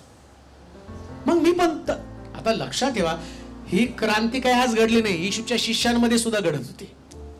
सगळे एकमेकांमधले तसेच होते. पेत्र वेगळा, कुणाचं कोणाशी पटत नव्हतं, कोणाशीच नाही, ते येशूच्या शिष्यांमध्ये होतं. त्यावेळेस इथं तुम्ही जे असता, तुम्ही खूप धार्मिक आहात ही कल्पना तुम्ही चुकून पण करत नाही. आणि तुम्हाला तुमच्या मंडळीतले लोक, आणि पाळत तर चांगला ओळखतो मी, तर माझी अख्खी मंडळी धुवून पुसून काढतो, सगळ्याला ओळखतो. सगळं माहिती मला काय आहे. इथे तुम्ही किती हाताची घडी तोंडावर बोट घालून बसाल ना, बाहेर जाऊन तुमचं तोंड किती चालतं ते आम्हाला चांगलं माहिती. ते आहे नाही टिकत तारण, पण आम्ही टिकवलं, आम्ही बघितले. का बघितलं माहिती का, आम्ही सतत शोधत राहिलो की देवाच्या जवळ कसं राहावं. बेनिंगचं एक पुस्तक वाचलं, गुड मॉर्निंग होली स्पिरिट. ते पुस्तक वाचता वाचता बेनी त्या ठिकाणात बोलायला लागले. ते म्हटलं मी सकाळी उठल्यावर कोणाशी बोलत नव्हतो, पण पहिल्यांदा पवित्र आत्म्याला गुड मॉर्निंग करत होतो, आणि पवित्र आत्मा माझ्याशी बोलू लागला. आणि पवित्र आत्म्याचं बोलणं काय आहे हे मी अनुभवलं. तो पवित्र आत्मा माझ्याशी बोलत होता, देवाच्या गहन गोष्टी सांगत होता, आणि मी रोज तासन तास त्याच्याशी बोलायचो आणि तो माझ्याशी बोलायचा. मी कन्फ्यूज झालो, कसं पॉसिबल आहे जी अदृश्य गोष्ट जी आम्हाला दिसत नाही आणि तो पवित्र आत्मा बोलतो. आणि मग त्यांनी पवित्र शास्त्रातली इतकी सुंदर सुंदर उदाहरणं दाखवली, एवढ्या सुंदर सुंदर गोष्टी सांगितल्या. आणि मी ते पुस्तक वाचता वाचता मला जाणवत होतं की एक वेगळ्या प्रकारचं फिलिंग, अंगावरती शहार येत होते, काटे येत होते. आणि मग मला जाणवलं, बेनिन सांगतात तो पवित्र आत्मा नुसता बेनिनशीच बोलत नाही, हे वाचता वाचता तो माझ्याशी पण बोलत आहे. आणि बघता बघता जाणवलं, ही पावर साधारण सुधारी पावर नाही, हे पावर स्वर्गीय पावर आहे. सर, बेनिन सांगते पवित्र आत्मा बोलतो, माझ्याशी पवित्र आत्मा बोलतो. तुमच्याशी पवित्र आत्म्यानं बोलावं असं तुम्हाला कधी वाटत नाही का? पण उठल्यापासून रात्री झोपेपर्यंत आमचा सगळा वेळ आम्ही एकमेकाशी बोलण्यासाठी खर्च करतो. आणि जो, लक्षात ठेवा, मी तुम्हाला नेहमी सांगत आलो की पवित्र आत्मा बोलतो, हा पवित्र आत्मा एक पावर आहे. राजकीय व्यक्ती राजकीय गोष्टी बोलतो, व्यापारी व्यापाराच्या गोष्टी बोलतो, ज्ञानी व्यक्ती ज्ञानाच्या गोष्टी बोलतो. आणि पवित्र आत्मा एक सामर्थ्य आहे. पवित्र आत्मा साध्या साधी गोष्टी बोलणार नाही, तो सामर्थ्याच्याच गोष्टी बोलणार आहे, सामर्थ्याच्या गोष्टी बोलणार आहे. आणि मग तुम्ही साधे सुधे लोक नसणार आहे. राज पदावरती जाण्यासाठी सामर्थ्याची गरज आहे, राजमार्गाकडे जाण्यासाठी पॉवरची गरज आहे. आणि पॉवर कुठून येणार आहे? कीश या शब्दाचा अर्थ सामर्थ्य आहे. सामर्थ्य. आज रात्री तुमच्या डोक्यात दुसरा तिसरा कोणताच विचार असू देऊ नका, तुमच्या डोक्यात एकच विचार असला पाहिजे, माझ्यामध्ये सामर्थ्याची कमी आहे आणि मी पवित्र आत्म्याला घेतल्याशिवाय जगणार नाही, राहणार नाही. पवित्र आत्मा ही माझी गरज आहे, पवित्र आत्मा ही मंडळीची गरज आहे. लक्षात ठेवा, ते दिवस. म्हणून तर प्रेषित लोकांना हे सामर्थ्य कळालं ना, आणि लोकांनी पण त्यांच्यातलं सामर्थ्य पाहिलं. असं लिहिलंय, ज्यावेळेस प्रेषित लोक रस्त्याने जात होते ना, तर घरातले आजारी आणून लोक रस्त्यावरती टाकत होते, आणि ते म्हटले, अरे यांच्या सावलीनी सुद्धा लोक बरे होतील, सावलीनी सुद्धा बरे होतील. आणि हे मी बोललो, मी फार दिवस विचार करायचो, हे कसं पॉसिबल आहे, हे शास्त्रामध्ये लिहिलं, हे कसं शक्य आहे. परंतु मला आठवतं, पुण्यामध्ये एक सभा होती, आणि त्या सभेला एक सिस्टर त्या ठिकाणात आले होते. आणि जो 10 वर्षापासून त्या इतकी डॉक्टरकडे उपचार घेतले, एवढे प्रयत्न केले, पण त्या प्रयत्नानं त्यांच्या बॉडी मधल्या पेन्स, त्यांच्या शरीरातला आजार पण जात नव्हतं. आणि मग पुष्कळ गर्दी होती. त्या गर्दीमध्ये मी काही लोकांच्या डोक्यावर हात ठेवले, कारण हॉल त्याला लिमिटेशन्स असतं, एवढ्यात सोडायला पाहिजे. परंतु त्या सिस्टरनं तिथं प्रार्थना जाता जाता विचार केला, जरी माझ्या जवळ माझ्या डोक्यावर हात नाही ठेवला, तरी जाताना त्यांनी माझ्या जवळून जावं, माझ्या जवळून जावं. आणि मग प्रार्थना संपली, मी गडबडीने निघालो आणि मला माहित नाही, मी त्यांच्या जवळून गेलो. मग त्यांनी मला मेसेज केला, तुम्ही व्हॉट्सअपला जर मला असतील, तुमच्याकडचे बरेच लोक व्हॉट्सअपला, मी ती साक्ष पण व्हॉट्सअपवर त्यांनी टाईप केली, तुम्हाला टाकली होती, व्हॉट्सअपवर स्टेटसवर टाकली होती. ते म्हणते तुम्ही माझ्या जवळून गेला आणि तुम्ही जवळून जाण्याच्या अगोदर मी देवाजवळ प्रार्थना केली. तेव्हा हा सेवक जरी त्याने माझ्या डोक्यावर हात नाही ठेवला, पण त्यानं नुसतं माझ्या जवळून जावं आणि तुम्ही माझ्या जवळून गेल्याबरोबर मला जाणवलं काहीतरी पॉवर माझ्यामध्ये आली आणि माझं 10 वर्षाचं दुःख त्याच दिवशी निघून गेलं. मग मला विश्वास पटला, पवित्र आत्मा अजूनही त्याचं सामर्थ्य लोकांना, वापरल्या जाणाऱ्या लोकांमध्ये टाकत आहे. तुमचा संबंध किशाशी येऊ द्या. मी म्हणतो, एकदा या ठिकाणामध्ये जमले लोक मुंबईमध्ये जर फिरायला लागले ना, मुंबईचे हॉस्पिटल बंद होतील आणि चर्चेस भरले जातील. तुमचा संबंध किशाशी असणार. तुमचा संबंध. आम्हाला हे रिव्हिलेशन माहित नाही. आम्हाला काय वाटतं माहिती का, मला चर्च मध्ये जाऊन बसायचं. आता काय तुम्हाला जाऊन बसायची एवढी घाण सवय लागली ना, बसता बसता ढुसण्या मारायची सवय लागली. मग माझी जागा, तुझी जागा, त्यांनी असं गायलं, यांनी असं गायलं, याचा आवाजच गोखरा आहे. आणि मग त्या वर्शिप लीडर मध्ये भांडण लावायचे. चर्चचे लोक फार डांबरट असतात. सांगतात, काल तू होता ना, असं पावर आलं तुझ्या लिडिंग मध्ये. आणि ते ब्रदर गातात तेवढी पावर नाही, ते तुझं तोंड आहे. तुम्ही डिस्टर्ब करता लोकांना. पण मला तुम्हाला सांगू द्या, पावर काय असते माहिती का? बंदी शाळेमध्ये पेत्र, त्याच्याकडे काही नव्हतं, साखळदंडात पावर होती. आणि ते साखळदंड वाजवत वाजवत एवढं सामर्थ्य आलं, जेल मधले कैदी झोपायचं सोडून दारामध्ये येऊन गाणी ऐकत होती. तिथं वाद्य नव्हतं, तिथं कीबोर्ड नव्हता, तिथं ड्रम नव्हता, तिथं होते साखळदंड. जेव्हा पावर येईल ना, या पावरने हलून जातील सगळे लोकप्रिय. त्याच्याकडे तुमचं लक्ष लागू द्या. मंडळांमध्ये आता त्याची गरज आहे. किशाशी तुमचा संबंध असला पाहिजे. पावर. जोपर्यंत पवित्र आत्म्याचं ज्ञान नाही, पवित्र आत्म्याचं सामर्थ्य तुम्हाला माहित नाही. म्हणून येशू म्हटला, राज्य या संबंधाने तुम्ही बोलता, पण मला तुम्हाला अनाथ सोडायचं नाही, मला सामर्थ्य तुमच्यामध्ये पाठवायचंय. किश या शब्दाचा अर्थ सामर्थ्य आहे. आज रात्री तुमचा संबंध, पुन्हा एकदा मी तुम्हाला सांगतो, सामर्थ्याशी तुमचा संबंध जोडला जाऊ द्या. सामर्थ्य, पॉवर. आणि ती पॉवर तुमच्यामध्ये असताना लक्षात ठेवा, ही आपल्याला काय वाटतं माहिती का, पॉवर म्हणजे स्टेज. पॉवर स्टेजवर नसती. पॉवर स्टेजवर नसतं. पॉवर जर स्टेजवर असतं ना, तर येशू ख्रिस्त रक्तस्रावी स्त्रीच्या बाबतीत म्हटला नसता, कोण माझ्या वस्त्राच्या मला हात लावला, माझ्यातनं सामर्थ्य निघून गेलं. हो, तो चर्च मध्ये नव्हता, तो रस्त्यावरती होता. आणि रस्त्यानं चालता चालता सामर्थ्य बाहेर पडलं. आमचं ख्रिस्ती जीवन चालता चालता सामर्थ्य बाहेर पडणारं ख्रिस्ती जीवन असलं पाहिजे. चालता चालता सामर्थ्य बाहेर पडू द्या. किशाशी तुमचा संबंध. आज रात्री पहिला प्रश्न, काय किशाशी तुमचा संबंध आहे का? आणि त्याच्यासाठी वाचा ते वचन पुन्हा एकदा. प्रेषितांचं कृत्य 3 अध्याय 1 ते 10 वचन वाचा. प्रेषितांचं कृत्य पहिला अध्याय 3 अध्याय 1 ते 10.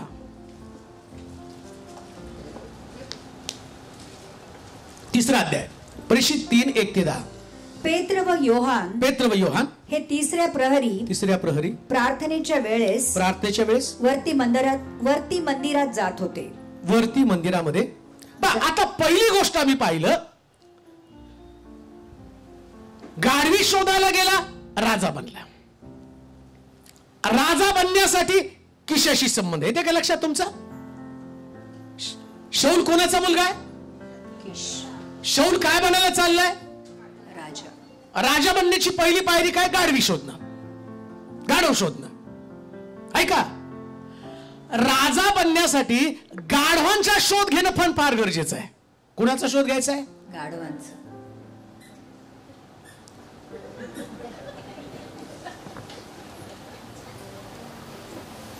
म्हणून जेवढी चेंबूर मधली गाढव आहे तेवढी शोधा.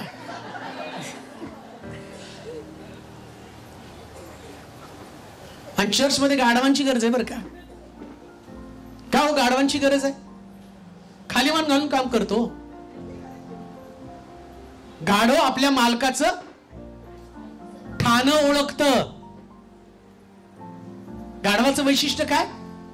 मालक बरोबर ओळखतं, तसं मंडळींनी बरोबर पाळक ओळखली पाहिजेत. चिम्या आला, सोम्या आला, हा आला, तो आला, गेले पाठीमागे त्याच्या. यानं शिकवलं त्यांनी. आमच्याकडे या, ते मटणाच्या दुकानात चाल, सोलापुरात या तुम्ही, आमच्याकडे मटणाचे दुकान आहेत. बाळी बेस, विजापूर बेस, आमच्याकडे असं मोठं तिथं दुकान असतं. ते सगळं इधर कालाव, इधर कालाव, इधर कालाव, ते कन्फ्युज नको, कोणतं मटण घ्या. आता मिनिस्ट्री मध्ये पण तेच चाललंय बरं का. आमच्याकडे आमच्याकडे आमच्याकडे आम्ही निघालो. माता परमेश्वर आया, इसके नाम से बाप्तिस्मा. माता परमेश्वरचा बाप्तिस्मा, पिता परमेश्वरचा बाप्तिस्मा. कोणीतरी परवा मला तुमच्या मुंबईचाच फोन आला होता. भाई साहेब रविवार आणि शनिवार शब्दात असताना रविवार का आपण घेत आहोत? पण त्यांनी सांगितलं तुम्ही स्वर्गात जाणार नाही का, तर तुम्ही शनिवार शब्दात पाळत नाही. शनिवार चर्च घ्यायला पाहिजे. मग शनिवार शब्दात आहे का रविवार शब्दात आहे? शनिवार शब्दात आहे. मग आपण का रविवारी चर्च घेतो? आपल्याला गव्हर्नमेंट शनिवारी सुट्टी देत नाही म्हणून आपण रविवारी चर्च घेतो. नाही, मग ते चुकीचं आहे ना. कशावरून चुकीचं आहे? काय नियम आहे देवाचा? 6 दिवस श्रम कर. मग रविवार पहिला दिवस आहे ना. देवाला सगळं माहिती, रविवार पहिला दिवस आहे. देवाचा उद्देश काय होता? 6 दिवसांपैकी 1 दिवस तुम्ही देवाची उपासना करा. आता तिकडे देव, आता देवाला जर तुम्हाला शनिवार तर राजाचं मन देव पाटाच्या पाण्याप्रमाणे व्हायला होणार. देव आहे, देवाने घातलंच तर मोदीच्या डोक्यामध्ये, देऊन टाक यांना शनिवारी सुट्टी, जाऊ दे त्यांना चर्चला. देव काय, त्यांना माहितीये यांना शनिवारी जाऊ द्या, रविवारी जाऊ द्या, सोमवारी जाऊ द्या, यांचे स्वभावच बदलणार नाहीत. शनिवारी गेलं म्हणून पण भांडण करतात, रविवारी गेलं तरी भांडण करणार, दारू पिणार, गुटखा खाणार, चुगल्या करणार, निंदा करणार.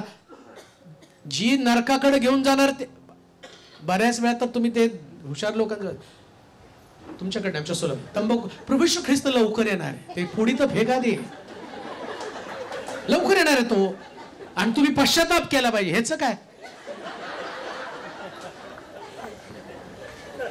हे चोळत चोळत. आणि काय बहादूर तर ते असे तोंडात बिडी, शंभरोणी सिडीचं परिवर्तन झालं. अरे तुझं कधी होणार? वादाचा मुद्दा तो नाही. शनिवार पाळता का, अमकं झालं का, शंभरोणी सिडीचं परिवर्तन झालं का, दिवस तो नाही महत्वाचा. मूळ मुद्दा काय? आमच्या मनाचं परिवर्तन, आमच्या जीवनाचं परिवर्तन, आमचे स्वभाव बदल. आणि करत असताना शास्त्र काय सांगतं माहिती का? तुम्हाला गाढव शोधावी लागणार आहे. गाढव म्हणून तुम्हाला देवाच्या मंदिरात यायला पाहिजे. कांदू नाही का? गाढव शोधा. आणि गाढव येशू ख्रिस्तानं यरुशलेमेमध्ये प्रवेश करण्यासाठी कोणाची निवड केली? गाढवाची. काय म्हटलं? तो चौकात बांधलेलं गाढव शोधून आणा. आणि गाढव तुम्हाला चौकातच बांधलेली दिसतील, पानाच्या टपरीवरती, थिएटर मध्ये तुम्हाला सापडतील. गाढव तुम्हाला इकडे चौकातच सापडणार आहे. आणि गाढवांचं वैशिष्ट्य, अरे ये ना चौकात, तुझी वाट बघतो. या चौकातल्या गाढवांना चर्चकडे घेऊन या. राजे बनाल. पहिल्यांदा राजे बनवण्याची पहिली पायरी, तुम्हाला चौकात जेवढी गाढवं दिसतील तेवढी चर्च मध्ये घेऊन या. लक्षात ठेवा, साक्ष घडली पाहिजे.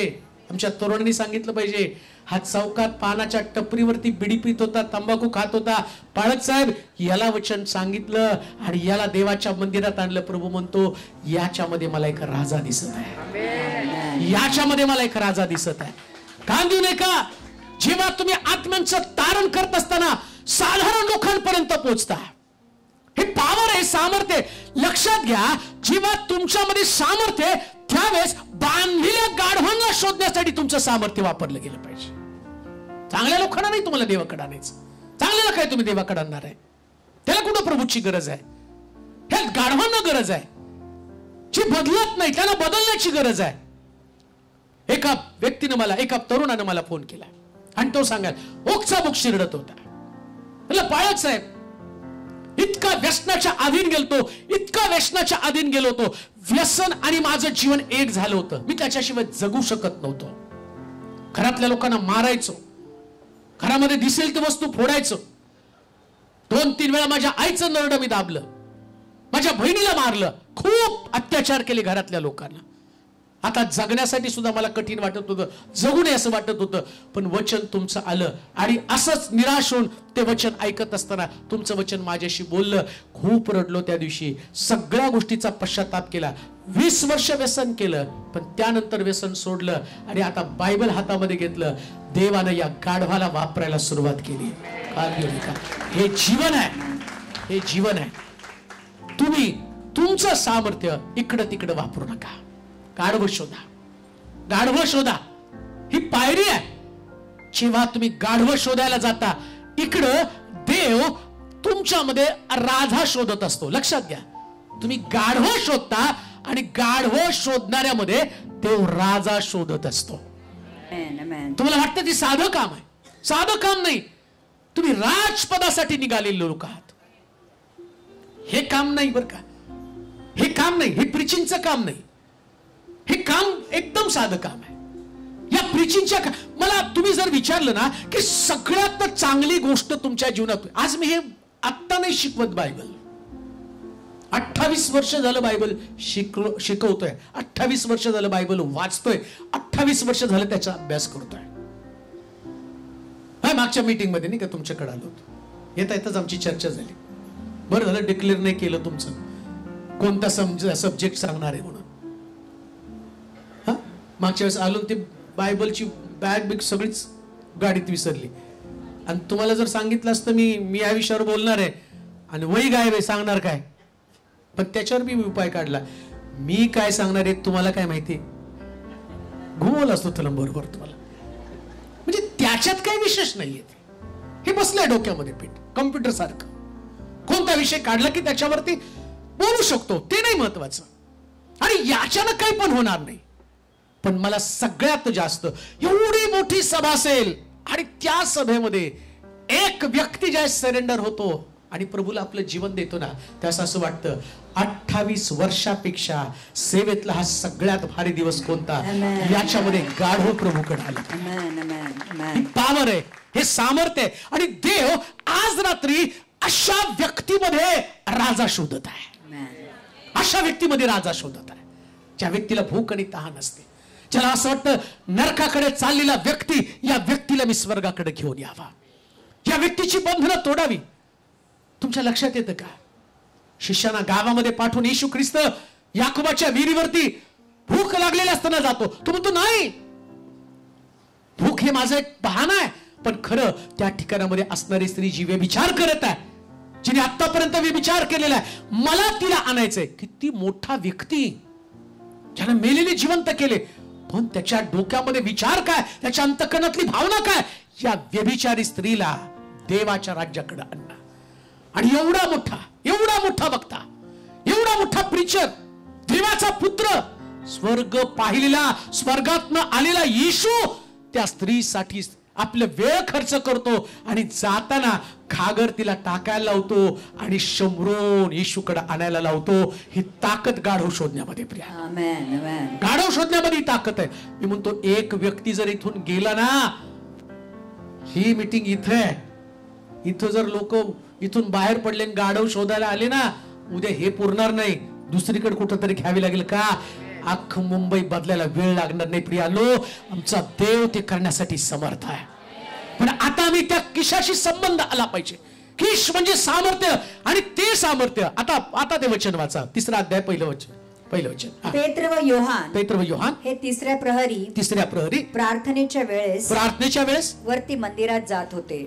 सामर्थ्य जर तुमच्याकडे यायला पाहिजे, आणि सामर्थ्य जर तुमच्याकडे आलं, तुमचा संबंध जर किशाच्या आणि किशाचे आला असेल, म्हणजे सामर्थ्याची संबंध आला असेल. जसं या माडीवरती 120 लोकांवरती पवित्र आत्मा आला, ती प्रार्थनेची वेळ त्यांनी पाळली. हो,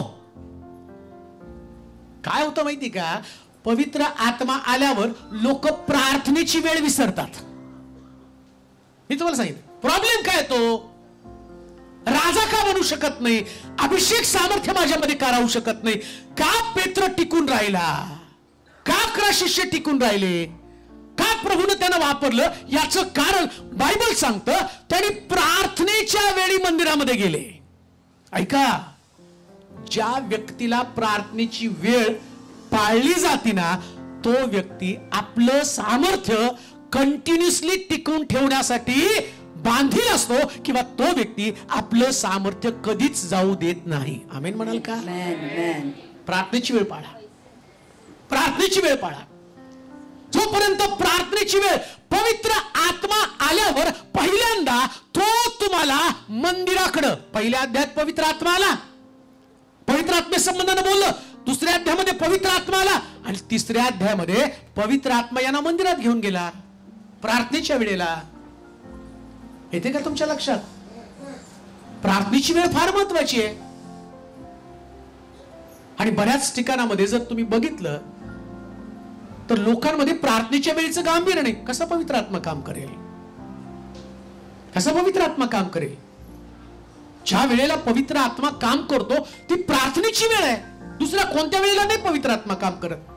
प्रार्थनेची एक वेळ आहे, परफेक्ट टाइम आहे. या प्रार्थनेच्या वेळेला शिकवण्यासाठीच येशू ख्रिस्तानं 10 दिवस पर्यंत त्यांना पवित्र आत्म्याची वाट पाहण्यासाठी लावली. 10 दिवस त्यांना वाट पाहायला लावली. असंच नाही पवित्र आत्मा त्यांना मिळाला, कारण त्यांना प्रार्थनेची वेळ पाळायची आणि त्यांच्यामध्ये नव्हती क्षमता. प्रार्थनेच्या वेळेचं महत्व त्यांच्याकडे नव्हतं. पण जेव्हा पवित्र आत्मा आला, ऐका बर का, तुम्ही सगळ्या वेळेला महत्व देता. तुमची कामाची वेळ कधी चुकली नाही, तुमची गोळ्यांची वेळ कधी चुकली नाही, तुमची जेवणाची वेळ सुद्धा कधी चुकली नाही. पण सगळ्यात दुःखाची गोष्ट कोणती माहिती का? आम्ही सगळं पाळतो पण प्रार्थनेची वेळ कधी पाळत नाही, मंदिराची वेळ कधी पाळत नाही, देवाजवळ बसण्याची वेळ कधी पाळत नाही. कसं पावर राहील, कसा खिशाशी संबंध येईल? अहो, तुम्हाला राजाशी संबंध जोडायचा आहे. तुमच्यामध्ये राजा लपलेला आहे. राजानं सुद्धा योग्य निर्णय घेण्याची वेळ जर त्याच्याकडे नसेल तर तो राजा कधी कायम राजपदावरती राहू शकत नाही. राजाला वेळेचं महत्व आहे. दावीद सुद्धा म्हणतो, ते मला म्हणाले परमेश्वराच्या घराकडे जाऊ, त्यास माझ्या मनाला आनंद झाला. दावीद राजा आहे. त्या राजाला सुद्धा प्रार्थनेच्या वेळेचं महत्व आहे. तुमच्यामध्ये एक राजा आहे, लक्षात ठेवा. राजानं नेहमी राजाच्याच दरबारात असलं पाहिजे. तुम्हाला सांगू का, आज तुम्ही राज दरबारात आहात. कुठं आहात तुम्ही? आणि तुम्ही सगळे राजे आहात. वेळेवर आले त्या. राजाच फक्त वेळेवरती येतो. आपल्या देशाच्या राजाचं नाही सांगत मी. त्या आणि म्हणून त्यानं काय म्हटलं, वेळ आणि समय. प्रेषितांच्या कृत्यात पहिल्या अध्यायात आम्ही वाचलं नाही का? काय म्हटलं पहिल्या अध्यायामध्ये? तो त्यांना म्हणाला, जे काळ व समय पित्याने स्वतःच्या अधिकारात ठेवले आहेत. देवानं काळ आणि समय कोणाच्या अधिपत्याखाली ठेवलाय? स्वतःच्या. म्हणजे देव सुद्धा वेळ पाळतो. देव वेळ पाळतो. तुम्ही बिलीवर्स आहात. ऐका, आज जी गोष्ट मी स्टेटमेंट करतो, विधान करतो, बिलीवर्स लोकच वेळ पाळतात आणि वेळ पाळतात तेच बिलीवर्स आहे. आमेन म्हणाल का? बाकी मग तुमचं ते सोने से कम नहीं, गुम गया तो गम नहीं, बेंटेक्स. तुम्हाला वाटतं तुम्ही बिलीवर्स आहात, पण तुम्ही बिलीवर्स नाही, बेंटेक्स आहे. सोनं नाही, दिसतंय सोन्यासारखं. आणि सोन्यासारखं दिसतं म्हणजे काय? जाड बायबल, माझ्याकडे डेक आहे, माझ्याकडे, अरे डेक असू नाही तर फेक असो. प्रार्थनेची वेळेचं काय? जे लोक प्रार्थनेच्या वेळेला महत्व देतात, बायबल सांगतं ते राजपदाकडे निघालेले लोक आहेत. लक्षात घ्या, राजा त्यांच्यामध्ये लपलेला आहे. तुम्हाला सांगू का, जेव्हापासून माझं तारण झालं तेव्हापासून लोकांना फक्त माझी एकच भीती वाटते, वेळेवर येतो. चर्चमध्ये यांना विचारा, ज्यांचा प्रोग्राम असतो ना, ते प्रोग्रामला नाही आले तरी माझी प्रार्थना चालू असते. जेवढे लोक असतील तेवढ्याला घेतो आणि माझी प्रार्थना चालू करतो. कारण मला माहितीये मी साधारण व्यक्ती नाही, माझ्यामध्ये एक राजा आहे. राजानं वेळ पाळलीच पाहिजे म्हणून शास्त्र सांगतं ते प्रार्थनेच्या वेळी. पुढे वाचा. तेव्हा जन्मापासून पांगळा असलेला, जन्मापासून एक मुद्दा किती महत्वाचा आहे, खिशाशी त्याचा संबंध. वाचा. तेव्हा जन्मापासून पांगळा असलेला कोणी एक माणूस होता. त्याला मंदिरात जाणाऱ्यांजवळ भीक मागण्यासाठी म्हणून दररोज उचलून मंदिराच्या सुंदर नावाच्या दरवाजाजवळ ठेवीत असत. पेत्र व योहान हे मंदिरात जात आहेत असे पाहून त्याने भीक मागितली. तेव्हा पेत्र व योहान यांनी त्याच्याकडे निरखून पाहिलं आणि म्हणाला आम्हाकडे पहा. तेव्हा त्याच्यापासून काहीतरी मिळेल या अपेक्षेने त्याने त्यांच्याकडे लक्ष लावलं. मग पेत्र म्हणाला माझ्याजवळ सोने रुपये काही नाही, पण जे आहे ते तुला देतो. नासोरी येशू ख्रिस्ताच्या नावाने चालू लाग. आणि त्याने त्याचा उजवा हात धरून त्याला उठवले. तेव्हा त्याची पावलं व त्याचे घोटे या तत्काळ बळ आलं. तो उडी मारून उभा राहिला व चालू लागला. आणि तो चालत उड्या मारीत व देवाची स्तुती करीत त्यांच्या बरोबर मंदिरात गेला. सर्व लोकांनी त्याला चालताना व देवाची स्तुती करताना पाहिलं. आणि मंदिराच्या सुंदर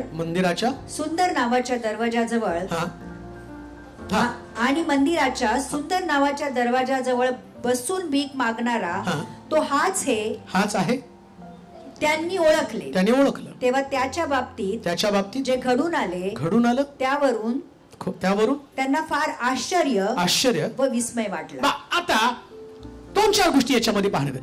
मी तुम्हाला जो मुद्दा समजावून सांगत आहे, शाऊल किशाचा मुलगा आहे, किशाने त्याला जन्म दिला. किश या शब्दाचा अर्थ सामर्थ्य, किश या शब्दाचा अर्थ बाण. 2 अर्थ आहेत त्याचे. एक तर किश म्हणजे सामर्थ्य आणि दुसरी गोष्ट धनुष्य किंवा त्याला बाण असं म्हटलेलं आहे. आता सामर्थ्याचा संबंध पवित्र आत्म्याशी. पवित्र आत्म्याचं सामर्थ्य मिळवणं, टिकवणं, वाढवणं आणि तुम्हाला राजपदाकडे घेऊन जाणं. पुन्हा मी तुम्हाला सांगतो, पवित्र आत्मा तुम्हाला राजपदाकडे घेऊन जातो. शाऊल गाढव शोधायसाठी गेला, राजा बनला. तुम्ही सुद्धा ज्या पद्धतीने शोध घेत या ठिकाणामध्ये आलेला, तुम्हाला राजपदाकडे जायचंय. राजपदाकडे जात असताना ज्या पायऱ्या आहेत त्या पायऱ्या समजून घेणं फार गरजेचं आहे. त्याच्यामध्ये पहिली पायरी किश आहे. आणि किश म्हणजे पॉवर, सामर्थ्य, धनुष्य, बाण. आता या धनुष्याला किंवा या बाणाला किंवा या सामर्थ्याला माहित करून घेत असताना जेव्हा तुमच्याकडे सामर्थ्याची माहिती तुम्हाला झाली, सामर्थ्याची माहिती झाल्यावर तुम्हाला माहितीये हे सामर्थ्य इकडं तिकडं नाही, ते फक्त मंदिरात असतं. आता एक गोष्ट आम्ही इथं पाहिली, याच्या अगोदर पण मंदिर होतं, याच्या अगोदर पण लोक मंदिरामध्ये जात होते. नीट ऐका बरं का, तुम्ही सुद्धा आजपर्यंत मंदिरात जात आणि येत होता. जसं त्या काळामध्ये सुद्धा लोक मंदिरात जात होते, मंदिरातनं बाहेर येत होते. आणि मंदिरात जाता जाता काही मंदिरातले धार्मिक लोक या लंगड्या भिकाऱ्याला सुंदर नाम्या दरवाजाजवळ त्याला सांगत होते, बाबा इथं बस, आणून ठेवत होते, तू भीक माग, आम्ही पण तुला देतो. आणि बरं, त्या मंदिरातले लोकांचं वैशिष्ट्य काय माहिती का, या लोकांनी मंदिराच्या बाहेर या भिकाऱ्याला साधी सुधी भेट दिली नाही, त्यांनी सोनं चांदी त्याला भेट देत होते. म्हणजे किती धार्मिक होते ते, त्यांच्यातलं सोनं, त्यांच्यातलं रूप. चारती पेत्र म्हणतो माझ्याकडे सोनं रूप, म्हणजे सगळे सोनं रूप त्या भिकारीला देतोय. बरं आता विचार करा, एवढं सोनं रूप घेतलेला भिकारी किती श्रीमंत असेल. एवढे लोक त्याला सोनं रूप देत आहेत, एवढा श्रीमंत भिकारी, पण त्याची भीक मागण्याची वृत्ती नाही बदलली. का माहिती का, गरज माणसाला सोन्या रुपयाची नाहीये, गरज माणसाला सामर्थ्याची आहे. सामर्थ्याची गरज आहे.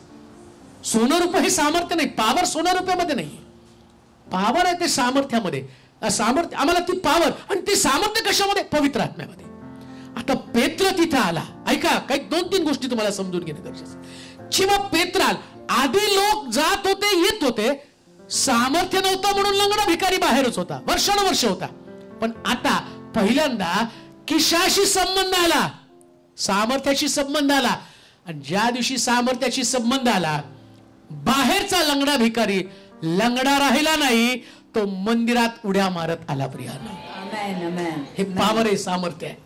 जेव्हा सामर्थ्य येतं ना, तेव्हा मंदिराच्या बाहेर गर्दी दिसत नाही, गर्दी असते मंदिराच्या आतमध्ये.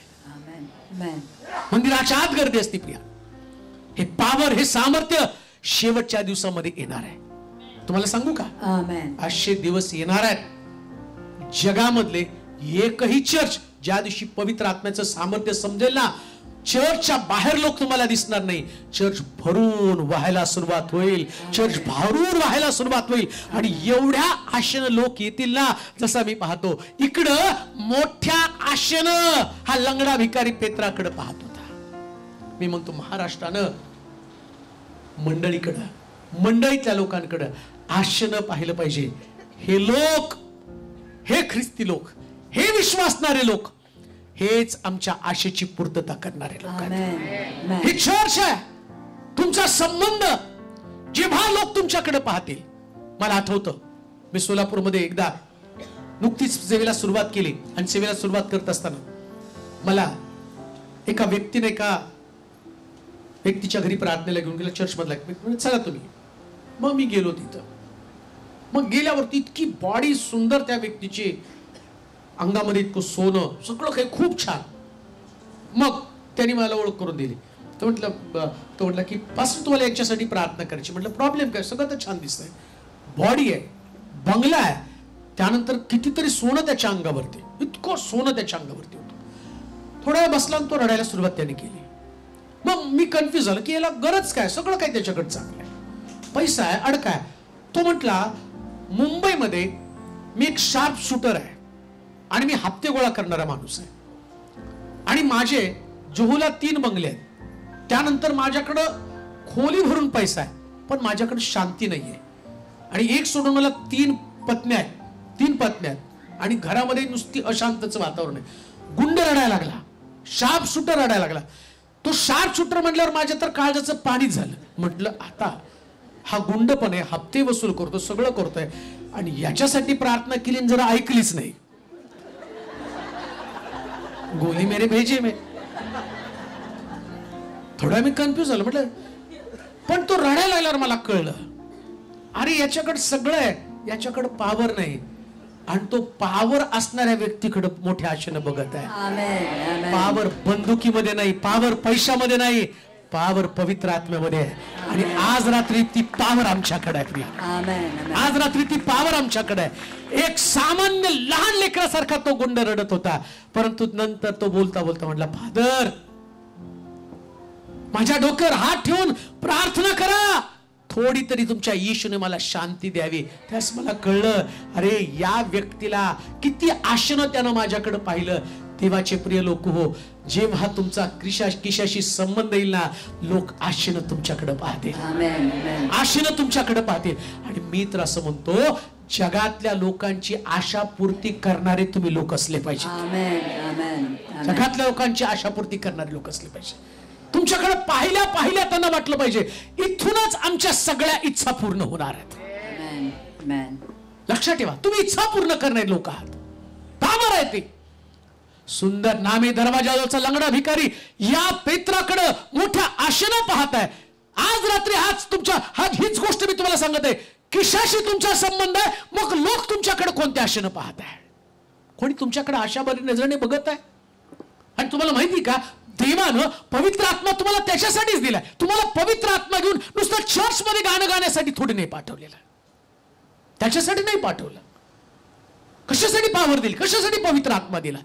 कधी आतमध्ये जाऊन विचार केला, अरे प्रभूनं मला पवित्र आत्मा का दिला?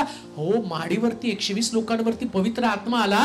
हे लोक दुसऱ्या अध्यायातनं तिसऱ्या अध्यायामध्ये येतात आणि तिसऱ्या अध्यायामध्ये आम्ही पाहतो हा पेत्र काय पावर घेऊन गेला. इतकं त्याच्या डेअरिंग आलं ना, अजूनपर्यंत एक चमत्कार न केलेला पेत्र त्या लंगड्या भिकारीला म्हणतो, उठ, येशूच्या नावानं चालू लाग, वापरावं अधिकार. एकदा बोलून बघा, किती लंगडे चालतील, किती आंधळे बघायला सुरुवात करतील, किती लोक देवाच्या राज्यासाठी वापरले जातील. किशाशी संबंध येऊ द्या तुमचा. एकदा बोलून बघा, एकदा फक्त शब्द टाकून बघा, म्हणावं एकदा. मला आठवतं मी चर्च मध्ये शिकवलं. आमच्या सिस्टर लोक एकदा प्रार्थनेला गेल्या एका मीटिंग मध्ये. त्यांना म्हटलं जा, तिथं मीटिंग आहे, तुम्ही घेऊन या. आणि ते गेले पुण्याला मीटिंग घ्यायला. आणि गेल्यावरती तिथं एक मुलगी होती, आणि ती मुलगी म्हटली लग्न होऊन 4 वर्ष झाले माझ्याकडे लेकरू नाही. गेले आमच्या सिस्टर, त्यांनी त्यांच्या पोटावर हात ठेवला. देवा 4 वर्ष लेकरू नाही, पण आता यांना लेकरू दिलं, तुझे आभार मानतो. आणि त्यांनी प्रार्थना केली, निघून आले. 3 महिन्याने त्यांचा कॉल आला. म्हटलं अहो तुमच्या सिस्टर येऊन गेले, माझी बायको प्रेग्नंट आहे. एकदा बोलून बघा. खिशाशी तुमचा संबंध येतील तेव्हा वांज सुद्धा तिला लेकर प्रसवेल. प्रियांनो, वांज सुद्धा लेकर प्रसवेल. संबंधच आमचा खिशाशी नाहीये. आम्ही तसंच जीवन जगत आहोत, आम्ही तशाच पद्धतीने वर्तन करत आहोत. लक्षात ठेवा, आम्ही साधारण देवाचे लेकर नाहीत, असाधारण अलौकिक देवाची लेकर आहोत. आणि म्हणून आम्ही सुद्धा साधारण नाहीच. आमीन म्हणाल का? काय म्हणतो पेत्र, माझ्याकडं सोनं रूप घालणारे साधारण लेकर आहेत म्हणून मी घालून आले. साधारण आहे, पण सोन्या रुपयात पेक्षा जो भारी आहे तो माझ्यामध्ये आहे, आणि त्याचं नाव येशू आहे. प्रियांनो, येशू हे सामर्थ्य तुमच्याकडे. येशू याच्याकडे कधीच बघायचं नाही. हे फसवं आहे, पण ओरिजिनल आहे बरं का. फसवं आहे, याच्यानं काही मिळत नाही, काही सुद्धा मिळत नाही. म्हणून ती बॅग मागच्या मीटिंगला मी आल्यावर गेली होती, पण तरी सुद्धा मी तुम्हाला दाखवलं का बॅग गेली म्हणून. करडत बसलो, माझी बॅग गेली, माझी बॅग गेली, तुम्ही द्या एक 10-20,000. त्या बॅग मध्ये माझ्याकडं 2 मोबाईल आणि मला वाटतं 1,00,000 रुपये होते बरं का. डोनेशन दिले. किती? 3 लाख. 1,75,000. पण अख्ख्या मीटिंग मध्ये मी दाखवलं पण नाही. मला माहितीये हे गेलं तर चालेल, इसके अंदर जो है तो नाही. पैसे गेल्याचं दुःख कधीच नसतं. आणि तुम्हाला सांगतो, त्याच्यानंतर ज्याला सापडले त्यांनी फोन करून बोलून घेतलं आम्हाला. तो म्हटलं तुम खुदा के लोग दिखते हैं. हा, तो म्हटलं तुमचं कागद सुद्धा नाही जाऊ देणार मी. मोबाईल तसेच, ATM कार्ड तसेच, पैसे तसेच, बायबल तसंच. मी म्हटलं मला पैसे गेल्याचं दुःख नाही, माझं बायबल. कारण माझं बायबल एवढं जुनं आहे, 28 वर्षाचे संदेश. कुणाला सापडलं की तो पाळकच व्हायला पाहिजे सगळं.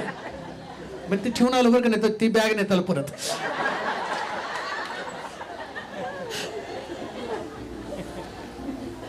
काय सोनं रुपयामध्ये मजा नाही, मजा आहे ती फक्त येशूच्या नावामध्ये.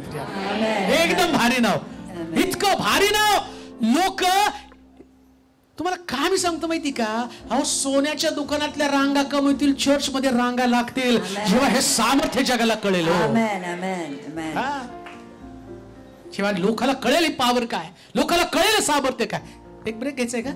हा, किती वाजेपर्यंत आपला हॉल ताब्यात? 9 पर्यंत. तुम्ही कंप्लीट करा संदेश. कंप्लीट करू दे. तुम्हाला ब्रेक नको? ब्रेक घेऊया, तुम्हाला पाहिजे असेल तर. ओके, अरे वा, कंटिन्यू. किती छान. आता तुमचं सगळं सोनं रूपच काढून घेतो आज.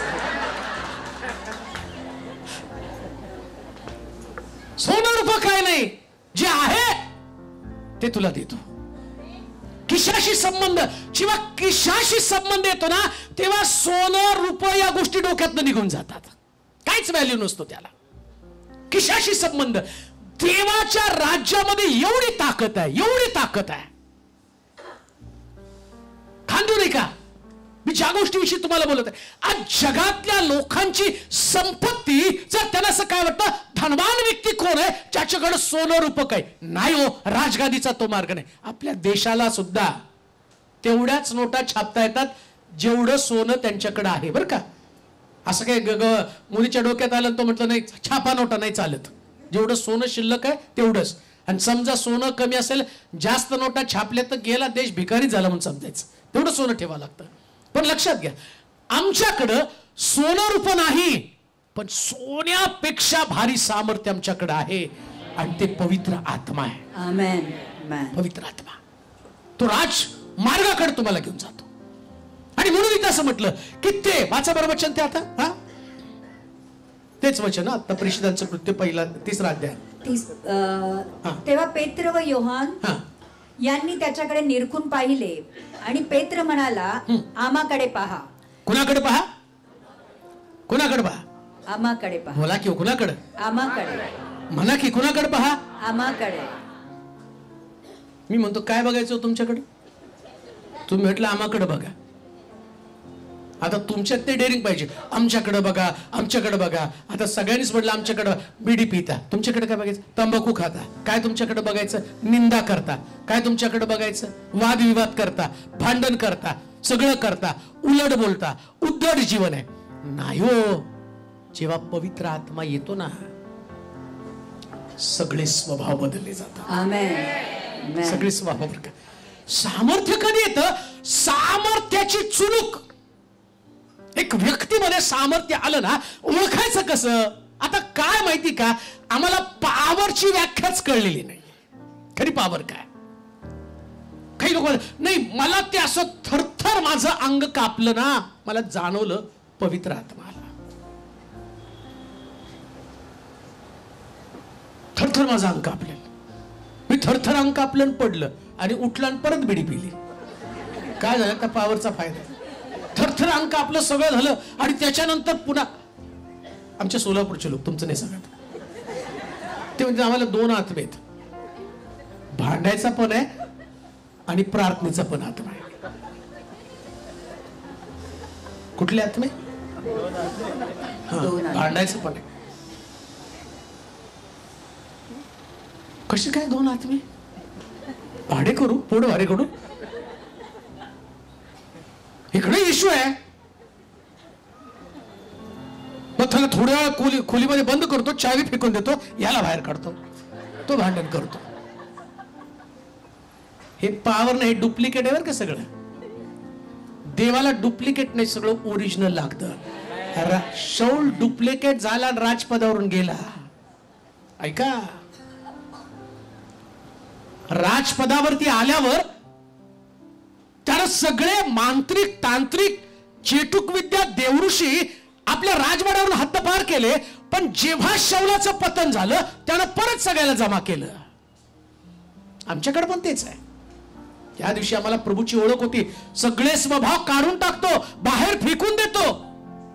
पण एकदा पतन झालं की सगळं परत आतमध्ये येतं. नवीन तारण झाल्यावर बघा ना, कुणी एका गालात मारली, दुसरा गाल पुढं कर. आणि जसा ख्रिस्ती जुना होतो, हा दुसऱ्याचे गाल शोधत असतो. माझ्या नादी लागू नका, डायलॉग असतो त्यांचा. माझ्या नादी लागूच नका, मी भल्या भल्याच जिरवतो. आणि मला बघितलं ना, बाळक सुद्धा मला बघून थरथर कापतो. अरे वा, काय टेस्टमनी तुझी, आणि काय तुझी साक्षर, काय सुंदर तुझं जीवन आहे. आणि तेवढ्याच पॉवरफुल प्रार्थना. आणि ते प्रार्थना करणारे ढोंगे कसे असतात माहिती का? प्रार्थना बिर्थना करून सगळ्याचा अंदाज घेतात, कशी झाली प्रार्थना, कशी प्रार्थना झाली माझी. आणि सोलापूरचे लोक तुमचे नाहीत, मुंबईचे चांगलेच सगळे. तुमचे सगळे चांगलेत. आमेन. बघा, असं फेकून मारा, नाही तर कसं फेकून.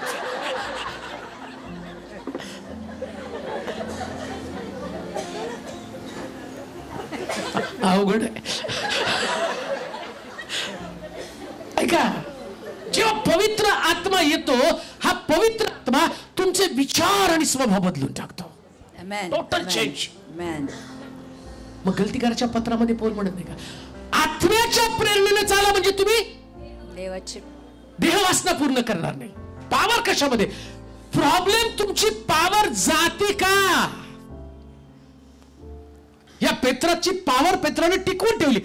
जेव्हा पवित्र आत्मा आला, त्या पेत्राच्या जिभेचा पहिल्यांदा ताबा घेतला. कोणत्या जिभेचा? ज्या जिभेने शिव्या दिल्या होत्या, आता जिभेचा ताबा घेतला. आता जीवा शिव्या देत नव्हती, अन्य भाषा बोलत होती, लोकाला बरं करत होती, संदेश देत होता. आणि या जीवांच्या द्वारे बाप्तिस्म्याला लोकांच्या रांगा लागल्या.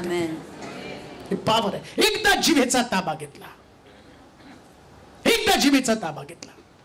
तेव्हाचे प्रिय लोक, जेव्हा तुम्ही आत्म्याच्या किशाशी तुमचा संबंध येतो, किशाशी तुमचा संबंध आल्याबरोबर सामर्थ्य तुम्ही जाऊ देत नाही. सामर्थ्य जाणाऱ्या अनेक गोष्टी तुमच्यामध्ये, राग, द्वेष, लोभ, मत्सर, हेमा, दारूबाजी, रंगेलपणा, आणखीन इतर काही गोष्टी असं शास्त्रामध्ये लिहून ठेवलेल्या, या सगळ्या तुमच्यातलं पॉवर काढून टाकतात. सामर्थ्य निघून जातं. आणि सामर्थ्य निघून गेल्यानंतर तो तुम्हाला राजपदाकडे जाण्यासाठी फार मोठं अडकण असतं. आता राजपदाकडे तुम्हाला जायचंय, तुमची निवड व्हायला पाहिजे.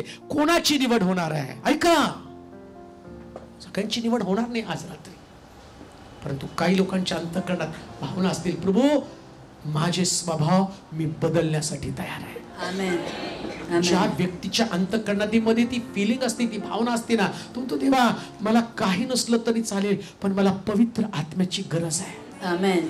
मला लोकांनी चांगलं म्हणू दे, वाईट म्हणू दे, कोणी माझी निंदा करू दे, कोणी माझी स्तुती करू दे, सगळं जाऊ दे प्रभूजी, मान सन्मान आत्मप्रौढी सगळं जाऊ दे, पण मला पवित्र आत्म्यानं कधी सोडू नये, हे माझी गरज आहे. जेव्हा ही भावना, ह्या फिलिंग्स तुमच्यामध्ये येतात, तिकडे देव म्हणतो अरे याच्यामध्ये मी एक राजा शोधत आहे.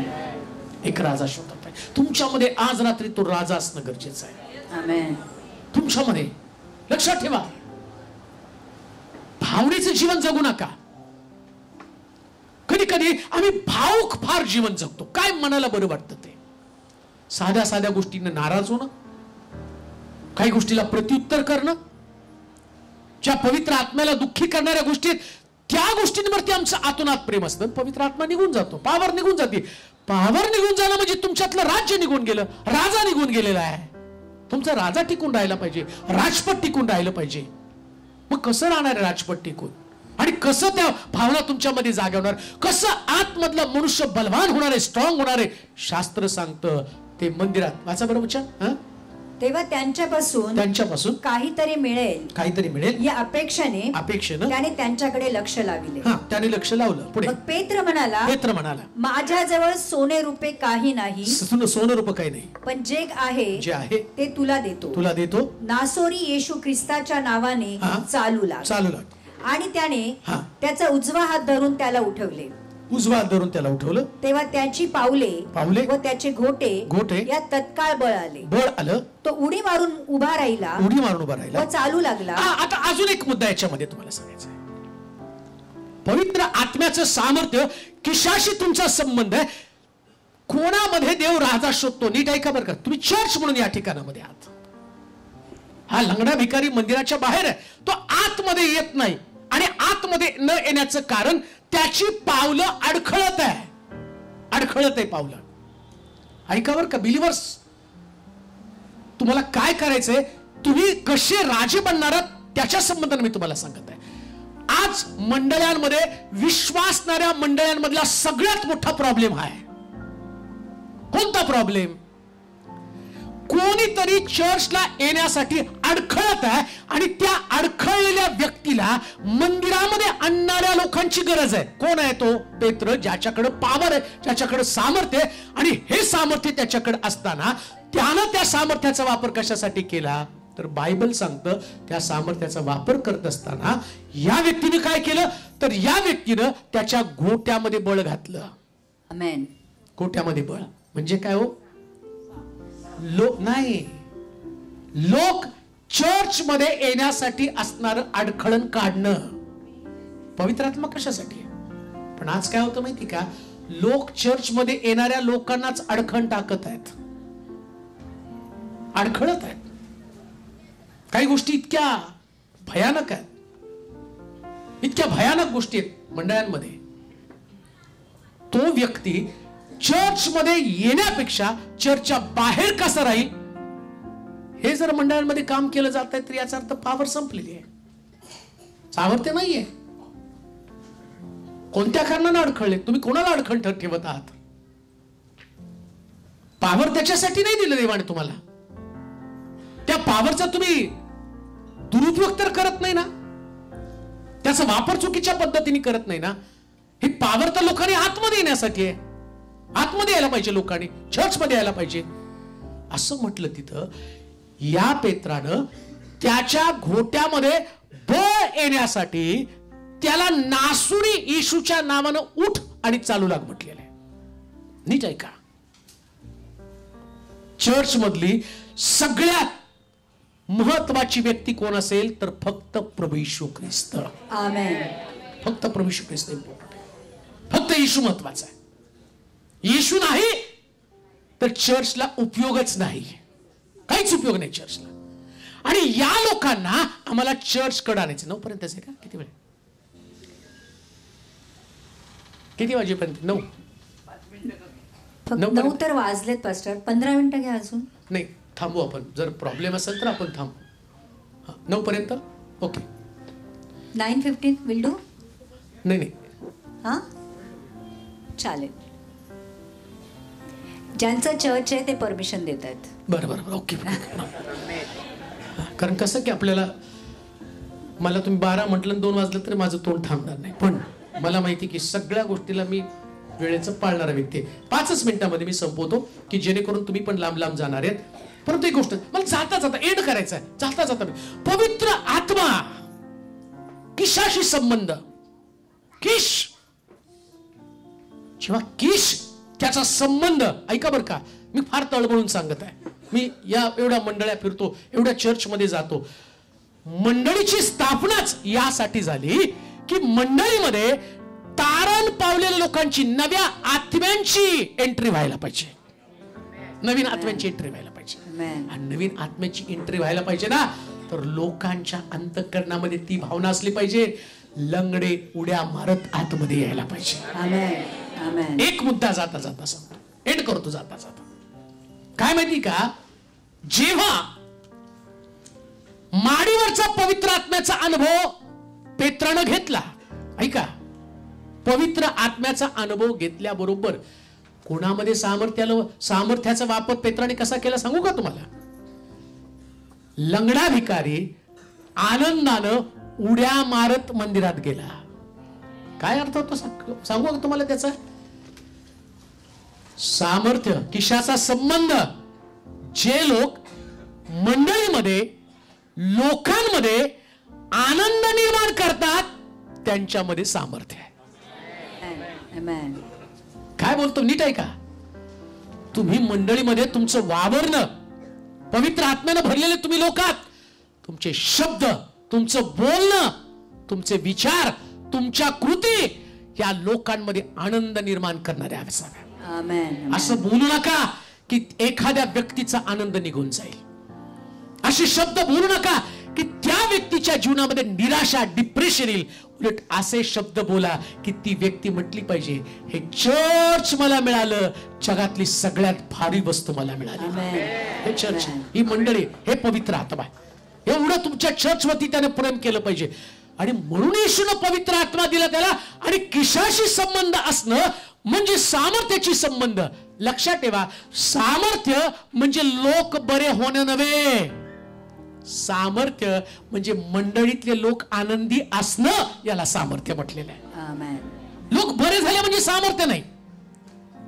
येशूच्या नावात बरे होतील लोक, पण मंडळीची ताकद, मंडळीचं सामर्थ्य काय? तर मंडळीचं सामर्थ्य, मंडळीतले लोक एकमेकाला आनंदी ठेवण्याचं काम करतात. म्हणून लक्षात ठेवा, तुम्हाला एक मुद्दा मी सांगितला, मला तुम्हाला 7 मुद्दे सांगायचे.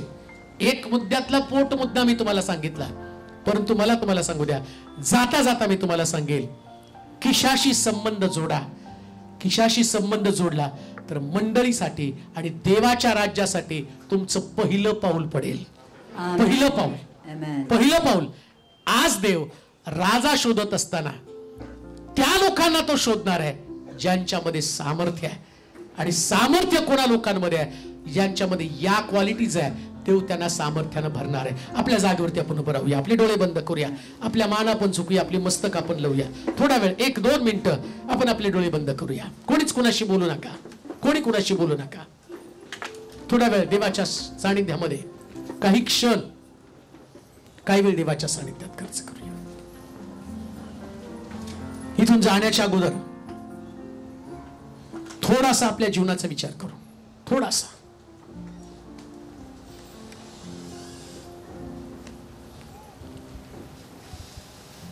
किशाचा मुलगा शौल आपल्या बापाच्या सांगण्यावरून गाढवे शोधण्यासाठी निघाला. शोध करूया पहिल्यांदा. आज रात्री शोध करूया.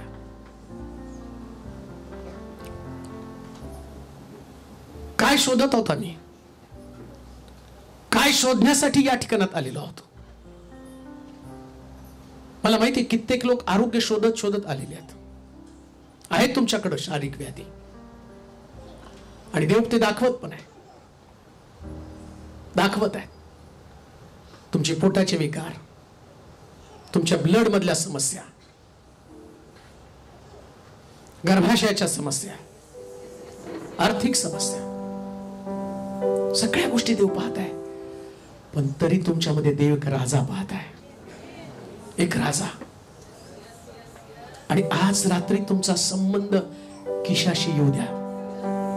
पवित्र आत्मा, सगळ्यात तुमची मोठी गरज पवित्र आत्मा आहे. कोणी इकडे तिकडे पाहू नका, आपल्या हात उंच करा. आणि ज्याला असं वाटतं की ते आत्मिक सामर्थ्य मला पाहिजे, हात उंच करा, हात उंच करा. हो, शरीर तर बरं होणारच आहे, ते येशूच्या नावातली ताकद आहे. तुमचे कोणतेच प्रश्न घेऊन तुम्ही असे जाणार नाही. आज रात्री तुमची उत्तरं तुमच्याकडे असणार. तुमच्या भविष्याच्या चिंता, लेकरांच्या चिंता, कामावरच्या समस्या, सगळ्या समस्या इथंच टाकून जा, परंतु किशाशी संबंध जोडा. आता पवित्र आत्म्याने भरण्याचा समय. फक्त प्रभूला आम्ही म्हटलं, आम्हाला तुझी गरज आहे. हा पुष्कळ लोकांना प्रभू राजमार्ग दाखवत आहे तसं जगू नका. आज सुपर नॅचरल लाईफ काय असतं, ते अनुभव काय असतं, ते अनुभव. प्रिय बहिणी, प्रभू तुला एक वेगळ्या अनुभवामध्ये घेऊन चालले, एक वेगळ्या अनुभव. तू देवाची खास निवडली, तुझ्यामध्ये सेवा आहे, तू सेवा करत पण आहे, परंतु तुझा एक स्वभाव आहे, लवकर डिस्टर्ब होतो, लवकर निराश होतो, परंतु तुला सेवा सुरू वाटत नाही. प्रभू तुला सांगत आहे, थांबू नको, अशीच पुढे जा, राजमार्ग तुला दिसेल, राजमार्ग तुला दिसेल, राजमार्ग तुला दिसेल. हो, प्रभूची सेवा करणारा एक सेवक या ठिकाणावर फार मोठी स्वप्न घेऊन जगतो, परंतु परिस्थिती त्याला विपरीत पाहायला मिळते. परंतु आज देव सांगत आहे, माझ्यावर विश्वास ठेव, माझ्यावर विश्वास ठेव. सामर्थ्याशी संबंध येऊ दे. एक नवीन टर्निंग पॉइंट मिनिस्ट्रीमध्ये, सेवेमध्ये एक नवीन अनुभव तुला येईल. पुष्कळ लोकांना देव बरं करत, पुष्कळ लोक तुमच्या गुडघ्यांमधला त्रास, तुझ्या कमरेचं दुखणं, मणक्यातला त्रास प्रभू दूर करत आहे, सुटका देत आहे. पवित्र आत्मा, देवाचा हात डोक्यावरती येत आहे, अनेकांची बंधनं तुटली जात आहे, अनेक लोकांना देव सुटका देत आहे.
जीवन आम्हाला नको आहे. आता